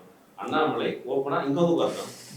நம்ம கேள்வி ஆமா, நீங்களும் வாங்க 5 பேர் அவர் உட்காரட்டும். உண்மையிலேயே மதனையும் கூட்டு வரட்டும். இல்ல மதன் மதன் கேட்டிருக்கணும்னு தான் நினைச்சிருப்பாரு. அவருக்கு என்ன தோணி இருக்கும்னா, அது குஜராத் பிரச்சனை, நம்ம தமிழ்நாட்டுல ஏன் தலையிட்டுக்கிட்டு அப்படி கிடையாது. தலைய ஆட்டுறதுல இந்த இன்டர்வியூக்கு கேட்ட ரேட்டு கொஞ்சம் கூட்டி கேட்டலாம். இன்னொரு பேசிக்கா எனக்கு இருக்கிற சந்தேகம், இதுக்கு முன்னாடி மன்மோகன் சிங் இருக்கிற வரைக்கும் டாலர் ரேட்டு கம்மியா இருந்துச்சு. மோடிஜி 10 வருஷம் வந்தாரு, டாலர் ரேட்டை நல்லா இன்க்ரீஸ் பண்ணிருக்கிறாரு. யூடியூப் ரெவென்யூல நம்மளுக்கு நல்ல காசு. அதனால ஜி இருக்கணும், அண்ணாமலையை நம்ம புகழணும். மேலும் மேலும் டாலர்ஸ் நம்மளுக்கு 110 ரூபா 120 ரூபா வரணும். அனலிட்டிக்ஸ்ல நம்ம வந்து டாலர்ஸா பிச்சுக்கணும்னு நினைச்சுக்கிட்டு ஒரு வேலையை பார்த்திருக்கிறோம் அப்படின்ற சந்தேகம். இதுல இன்னொரு ஒரு விஷயம் இருக்கு. இந்த கருத்து கணிப்புகள் நிறைய டிவி மெயின் ஸ்ட்ரீம்ல போடும்பொழுது கோயம்புத்தூர்ல அண்ணாமலை வந்து ஜெயிக்கிறதுக்கான வாய்ப்புகள் அதிகமா இருக்குன்னு சில மெயின் ஸ்ட்ரீம், இன்னும் சில மெயின் ஸ்ட்ரீம் வந்து கோயம்புத்தூர்ல அண்ணாமலை தான் ஜெயிக்கிறாப்புலன்னு சில மெயின் ஸ்ட்ரீம்ஸ். அதோட ஆமா அதெல்லாம் நம்ம கிண்டல் பண்ணாங்கன்ற வேற விஷயம் நம்ம பேசணும். ஆனா இந்த கருத்து கணிப்புகள் ஒரு பக்கம் வந்துட்டு இருக்கு இல்லையா. நேத்து முந்தானால கூட அங்க கருத்து கணிப்பு ஒளியிற ஒரு பெரிய ஆளுன்னு சொல்லிட்டு ஒருத்தர் கூட வந்து பிரஸ் மீட்லாம் கொடுத்துருந்தாரு. வந்து நான் ஏற்கனவே சொன்னதெல்லாம் நடந்திருக்கு, இப்ப நான் சொன்னதை ஏத்துக்க மாட்டேங்கிறாங்க, அந்த போலீஸ்லாம் மிரட்டுறாங்க, கண்டிப்பா அண்ணாமலை வந்து 1 லட்சம் வாக்கு வித்தியாசம் ஜெயிக்கிறாருன்னு சொல்லியிருந்தாரு. 1/2 மணி நேரத்துக்கு முன்னாடி சொன்னது வேற ஒண்ணு. அது ஒன்று சொல்லியிருந்தாப்புல. இதெல்லாம் நம்ம கனெக்ட் பண்ணி பாக்குறது என்னன்னாக்கா, இவிஎம்ல கண்டிப்பா கை வைப்பாங்க அப்படிங்கிறது எல்லாருக்குமே தெரிஞ்சதுதான். இப்ப உண்மையிலேயே ஓட்டு இதுல வந்து ஆப்ஷன் 2, ஒண்ணு அண்ணாமலை தோக்குறாரு இல்ல ஜெயிக்கிறாரு. ஆப்ஷன் 2 வச்சுக்கலாம். தோக்குறாருனாக்கா நேர்மையா நடந்தாக்கா அண்ணாமலை படுதோல்வி நோட்டா கூட போட்டி போடுவாருங்கிறது மக்களுக்கே தெரியும். ஆப்ஷன் பி, இவிஎம்ல கையை வச்சு அண்ணாமலை ஜெயிக்க வைக்கிறது. இப்ப அண்ணாமலை ஜெயிக்க வைக்கிறதுனாக்கா இது டிபேட் ஆக்கணும்ல. எப்படி டிபேட் ஆக்குவீங்க? கருத்து கணிப்பு வந்துச்சு, ஆளுநர் ஷானவாஸ்ல இருந்து இங்க குட்டி பையன் வரைக்கும் நீங்க நான் எல்லாருமே பேசணும், எல்லாமே சிரிச்சுட்டு போனோம், பல பத்திரிகையாளர் உட்காந்து சிரிச்சு காமெடி பண்ணிட்டு தான் வந்தாங்க. அப்படியே கொஞ்சம் கொஞ்சமா கருத்து கணிப்பு அது இதுன்னு வந்து இப்ப என்னன்னாக்கா மதன் கௌரியை உட்கார வச்சிருந்த பேட்டி இருக்குல்ல, இப்ப நாமெல்லாம் பேசுறோம் இல்லையா. ஒருவேளை ஆப்ஷன் பி இவிஎம்ல கையை வச்சு அண்ணாமலை ஜெயிக்க வைக்கிறானுங்களா, மதன் கௌரி எடுத்த இன்டர்வியூ தான் ஒரு தாக்கத்தை ஏற்படுத்தியிருக்கு, அதுதான் ஜெயிக்க வச்சிருக்கு நாமளே பேசுவோம். அதனாலயா வந்து இந்த அவங்க நினைக்கிறது படி இவிஎம் பத்தி நம்ம பேசாம மதன் கௌரியை மட்டும் டார்கெட் பண்ணுவாங்க. அதுக்கு சில பல லட்சங்களை கொடுத்து உட்கார வச்சு மேலே எங்களையும் மண்டையாட்டுப்பா அப்படின்னு. நீங்க பாருங்க, இந்த ஆப்ஷன் ஏ நடந்துச்சுனாக்கா பிரச்சனை இல்லை, ஆப்ஷன் பி நடந்துச்சுனாக்கா நான் சொல்ற பாயிண்ட் வரும். கண்டிப்பா அது டிபேட் ஆகும். இதுதான் கேட்கறதுக்கு எனக்கு காது நாறுதே. இது எப்படி உண்மை பேசலாம்? இது வெறுமனே வந்து இது பணம் மட்டும் இதில் வேலை செஞ்சுருக்கு அப்படின்னு நினைக்கல. இது வந்து நீங்கள் முன்பே சொன்ன மாதிரி அந்த அவார்டுகளும் இதில் ஒரு ரோல் ப்ளே பண்ணியிருக்குன்னு தான் அப்படின்னு எனக்கு தோணுது. இல்லைனா வெறுமனே பணம் வந்து அவனை விலைக்கு வாங்கிருச்சு அப்படிங்கிறத நான் நம்பல. இல்லை, இன்னொரு விஷயமும் ரோல் ப்ளே பண்ணியிருக்குன்னு நினைக்கிறேன். இப்போ துருராத்தே, இப்போ இவர் எப்படி இங்கே இன்ஃப்ளூயன்சரோ அந்த மாதிரி அவர் அங்கே தேசிய அளவில் ஒரு பெரிய ட்ரெண்ட் செட் பண்ணிட்டு இருக்காரு. அவரை கம்பேர் இல்ல நான் வந்து நம்பர்ஸ்ல சொல்றேன். அவர் வந்து இந்திய மக்கள் தொகையில 5% மக்கள் அவரை பாக்குறாங்க. அவரு ஹிந்தியில பேசுறத பார்த்துட்டு மோடியை தண்ணி குடிக்க வச்ச கரண் தாப்பர். அது வந்து சாதாரண காரியம் இல்லை. ஒரு பச்சை படுகொலை குற்றச்சாட்டு சாட்டப்பட்ட ஒரு நபரை உட்கார வச்சு அவர்கிட்ட சொல்லி அனுப்புறாங்க ப்ரொடியூசர்ஸ். இவருக்கு ப்ரொடியூசர் என்ன சொன்னாங்கன்றது வேற. கரண் தாப்பருக்கு ப்ரொடியூசர் சொன்னது என்னன்னா, கேள்வி குஜராத் படுகொலையை பத்தி கேட்காத உட்கார்ந்த உடனே கேள்வி குஜராத்ல படுகொலை நடந்துச்சு, நீதான் காரணமானு. இவருக்கு ப்ரொடியூசர் என்ன சொல்லியிருப்பாங்கன்னா, பார்த்து மனசு நோகாம சந்தோஷமா மாப்பிள்ளைய திருப்தியா பார்த்து அனுப்பி வச்சுட்டோம். அப்படி தண்ணி குடிக்க வச்ச கரண் தாப்பார் துருராத்தேவை கூப்பிட்டு வச்சு எடுக்கிறாரு. அவர் கேட்ட கேள்வி, அவர் அந்த நம்மளும் குடிச்சாருங்க, ஜூஸ் குடிச்சாரு. எதை குடிச்சாரு? இவர் வெள்ளையா குடிச்சாரு, அவர் சிவப்பா குடிச்சாரு. ஆமாங்க, இவர் வந்து சத்தமா கொஞ்சம் மஞ்சளா இருந்தது. காஃபி ஒரு ஜூஸ் ஒண்ணு. ஓ, அது காப்பியா அப்படின்னு தான் நினைக்கிறேன். கோல்டு காஃபி டார்க்கா இருக்கு. சரி, ஓகே, அந்த ஆய்வுக்குள்ள போவோம். சரி, நம்ம இதுக்கு வருவோம். அந்த கரண் தாப்பர் துருராத்தேவை கூட்டு வச்சு பேட்டி எடுக்கிறாரு, அவ்வளவு வியந்து. ஏன்னா வரலாற்றுல துருராத்தே செஞ்சிருக்கக்கூடிய இந்த பங்களிப்பு அப்படின்றது வந்து அவ்வளவு சாதாரண கான்ட்ரிபியூஷன் இல்ல. நீ செஞ்சிருக்கிற இந்த கான்ட்ரிபியூஷனுக்கு உனக்கு இடம் கிடைக்காது. நெஞ்சுரம்னு ஒண்ணு இருக்குல்ல? இல்ல, ஆமா, அதுல இம்புட்டுக்கான் இருந்திருந்தா ஒரு நேர்மையான கேள்வியாவது நீ கேட்டிருப்ப, வரலாற்றுல நீ இடம்பெற்றிருப்ப. நீ வரலாற்றுல இடம்பெற மாட்ட ராசா. நீ இப்படி எடுத்த பேட்டிக்கு ரிபப்ளிக் டிவி அண்ணா கோஸ்வாமி வேணா உன்னை இன்டர்வியூ எடுப்பான், கரண் தாப்பர் எடுக்க மாட்டான். இல்ல, ஒண்ணும் இல்ல, விஷயம் மட்டும் இந்தி திணிப்பை பத்தி நான் கேள்வி இருக்கின்றது. தமிழ்நாட்டுல இந்தியை திணிக்கக்கூடாதுன்னு சொல்லி உயிரை விட்ட எண்ணற்ற தொடர்கள் உண்டு. ராணுவத்துக்கு முன்னாடி நின்று செத்து போயிருக்காங்க 700. நேற்று வந்த விஜய் ஃபேன்ஸ் கூட அதை பத்தி பேசுவாங்க. நீ இந்த நேரத்துல இந்தி திணிப்பை பத்தி கேட்டுட்டு, இந்தி திணிப்பை பத்தி கேட்டா அந்த ஆள் என்னெல்லாமோ பேசலாம். நீங்க வந்து விமானத்துல தமிழ்ல பேசுறாங்க, இதுல பேசுறாங்க. எவ்வளவு பெரிய விஷயத்த சொல்லியிருக்காங்க.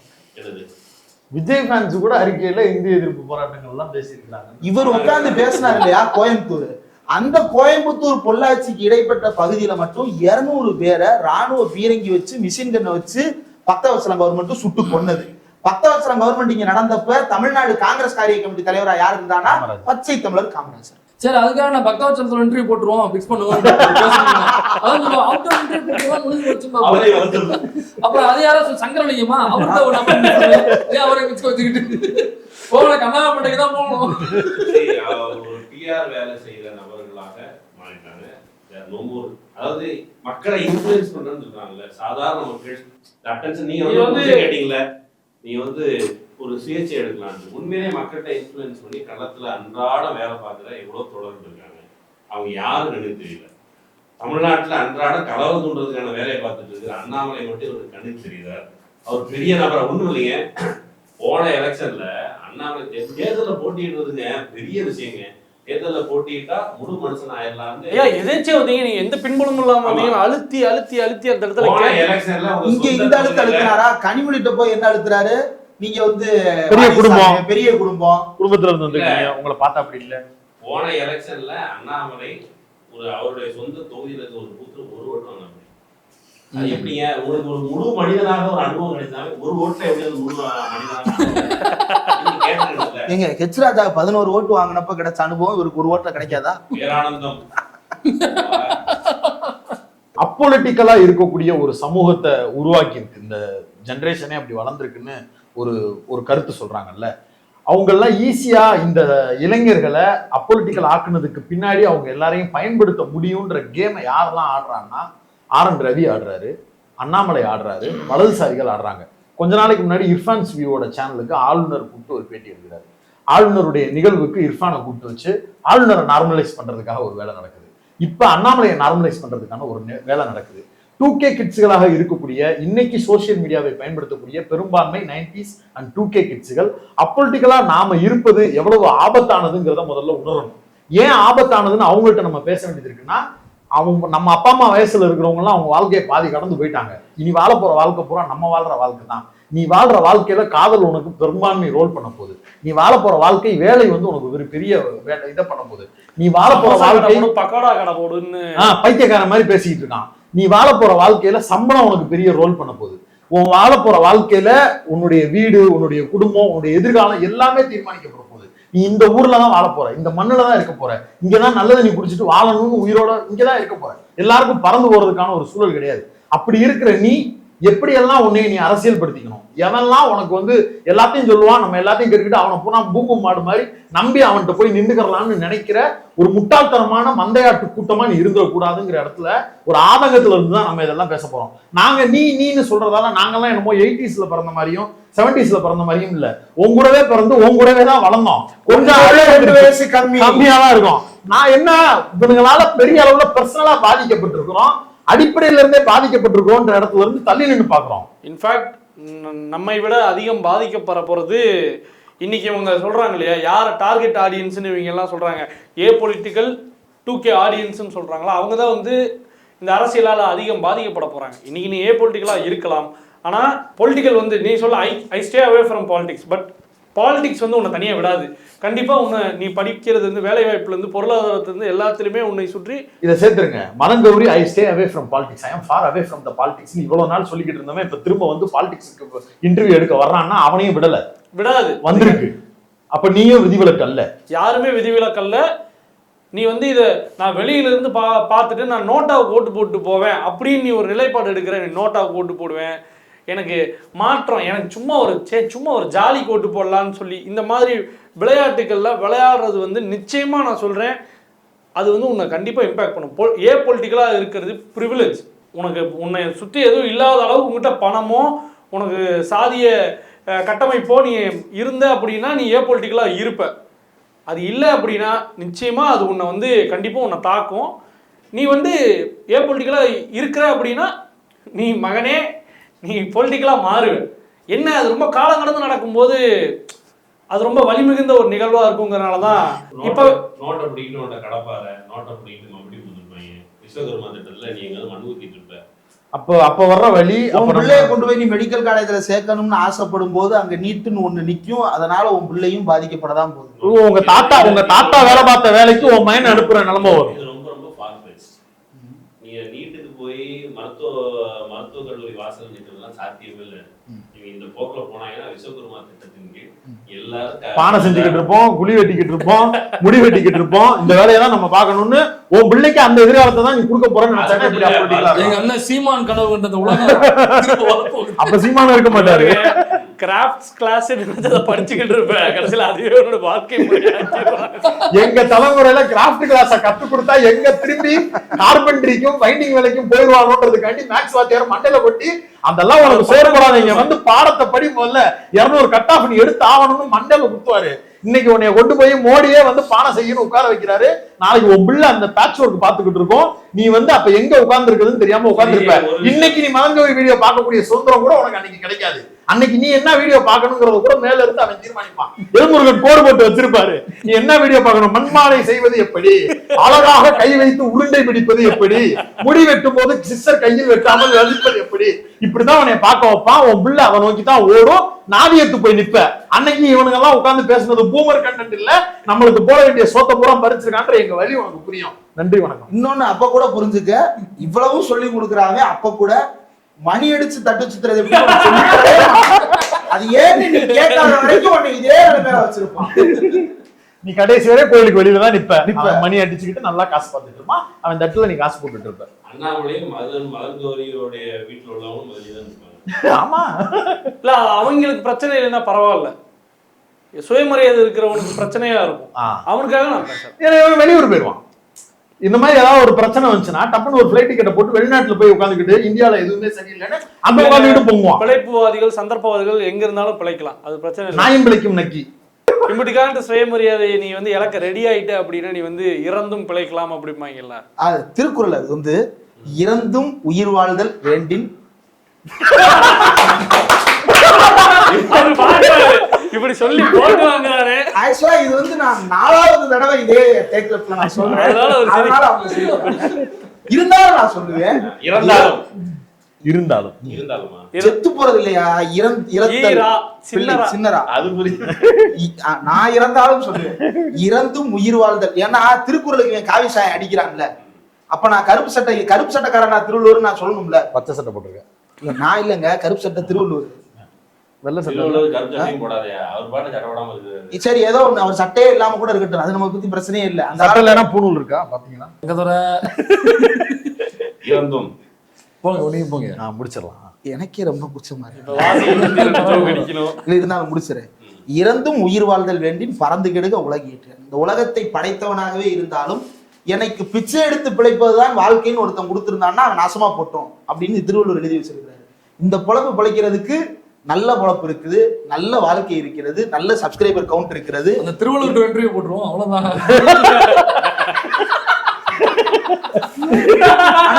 அங்க போய் இவர் நிறைய ட்விஸ்ட் பண்ணி கேட்பாரு, நீங்கள் புலால் மறுப்புலாம் பேசுறீங்களே, ஏன் நீங்க எதுக்காக புலால் அங்கெல்லாம் கேட்பாரு. இவர்கிட்ட கொண்டு போய் இப்ப இவரை உட்கார வச்சோம்னீங்க, யாரா கோல்வாழ்க்கர் உட்கார வச்சோம்னீங்க, அப்பதான் அண்ணன் சைலண்ட் மோடு. திருவள்ளுவர்கிட்ட எல்லாம் எகிரி எகிரி கேட்பாப்புல. கோல்வாழ்க்கர், சாவர்கர் போன்றவர்கள்ட்ட தான் சைலண்ட் ஆகும். வெளியில இவ்வளவு த்ரெட் இருக்குது அப்படிங்கிற பொழுது நம்ம இவங்களுக்குள்ள அட்ஜஸ்ட் ஆயிட்டோம்னா நம்ம பிழைச்சிக்கலாங்கிற ஒரு அல்ப பிழைப்புவாதம் இதுக்குள்ள இருக்கு. நாட் ஜஸ்ட் லைக் அன்கான்சியஸா கான்சியஸா ஒரு பிழைப்புவாதி வெளியில இருந்து அம்பலப்பட்டு. என்னைக்காவது ஒரு நாள் உங்களுக்கு கொஞ்சோண்டு அறிவு வரும்போது கூனி குறுகி வெட்கி தலை குனிந்து இப்படியா பிழைத்தோம் என்று அசிங்கப்படுவதை விட இப்போதே திருந்தி விடுவது மேல். வாய்ப்பு இல்லை, ரெண்டுத்துக்கும் வாய்ப்பு இல்லை, ரெண்டு போட்டுலாம், ரெண்டுத்துக்கும் வாய்ப்பு இல்லை. எனக்கு என்னன்னா, பார்க்குறவங்க சொல்லக்கூடிய விஷயங்கள், யாரை இன்டர்வியூ பண்ணுறான், என்ன பண்ணுறான் அப்படிங்கிறத ஒருபடி ஒரு லேயர் கீழே ஒரு தேடு. இவன் இதை சொல்கிறான், இந்த பதில் சொல்கிறான்னா இவன் கட்சியோட நிலைப்பாடு என்னங்கிறது ஒரு கூகுள் சர்ச் அவையில் தான் உங்களுக்கான பதில்கள் இருக்குங்கும்போது அதை கொஞ்சம் தேடி பாருங்கள். உங்களுக்கு கேள்வி கேட்கறதுக்கான இன்டென்ஷனும் புரியும். அந்த கேள்வி வர்றப்ப அந்த ஆள் ரிசீவ் பண்ணுற ஆள் பதில் சொல்கிறார் இல்லையா, அது ஏன் அந்த பதில் சொல்கிறாரு அப்படிங்கிறதும் ஒரு கூகுள் சர்ச் அவையில் உங்களுக்கு பதில் கிடைக்கும். இவ்வளவு நேரம் ஒதுக்கி இந்த நள்ளிரவிலும் எங்களுக்காக வந்து மணி 11 மணி நைட்டு 11 மணிக்கு இந்த ஷூட்டை முடிக்க சாத்திருக்கும். ஐயா ஐயா இருங்க ஐயா, 3 நாள் விடுமுறை என்பதையும் நேயர்களுக்கு அறிவித்துக் கொண்டு ஒரு நல்ல நேர்காணலுக்காக எங்களோடு ஒத்துக்கொண்டு எங்களோடு அழகிய உரையாடலை தொடங்கியதற்கு மிகப்பெரிய நன்றி. எங்களையும் சமமாக பாவித்து அப்புறம் தொடர்ச்சியா எப்பெல்லாம் நாங்க கேட்கிறோமோ அப்பெல்லாம் உங்களுடைய அப்பாயின்மெண்ட் எங்களுக்கு கொடுத்தீங்கன்னா இதே போல ஒரு நல்ல டிஸ்கஷன் சார் தொடர்ந்து பண்ணலாம். இல்ல அவர் அப்பப்ப கொடுக்கணும்னா அப்ப மதன்கோரி அப்பப்ப அண்ணாமலை இன்டர்வியூ தான் கொடுக்கணும். அவர் அண்ணாமலை மட்டும் வைக்க மாட்டாரு, பல இடங்கள்ல வைப்பாரு, நம்மளுக்கு தேவைப்படும் இன்டர்வியூ. ஓகே, நன்றி நன்றி நன்றி.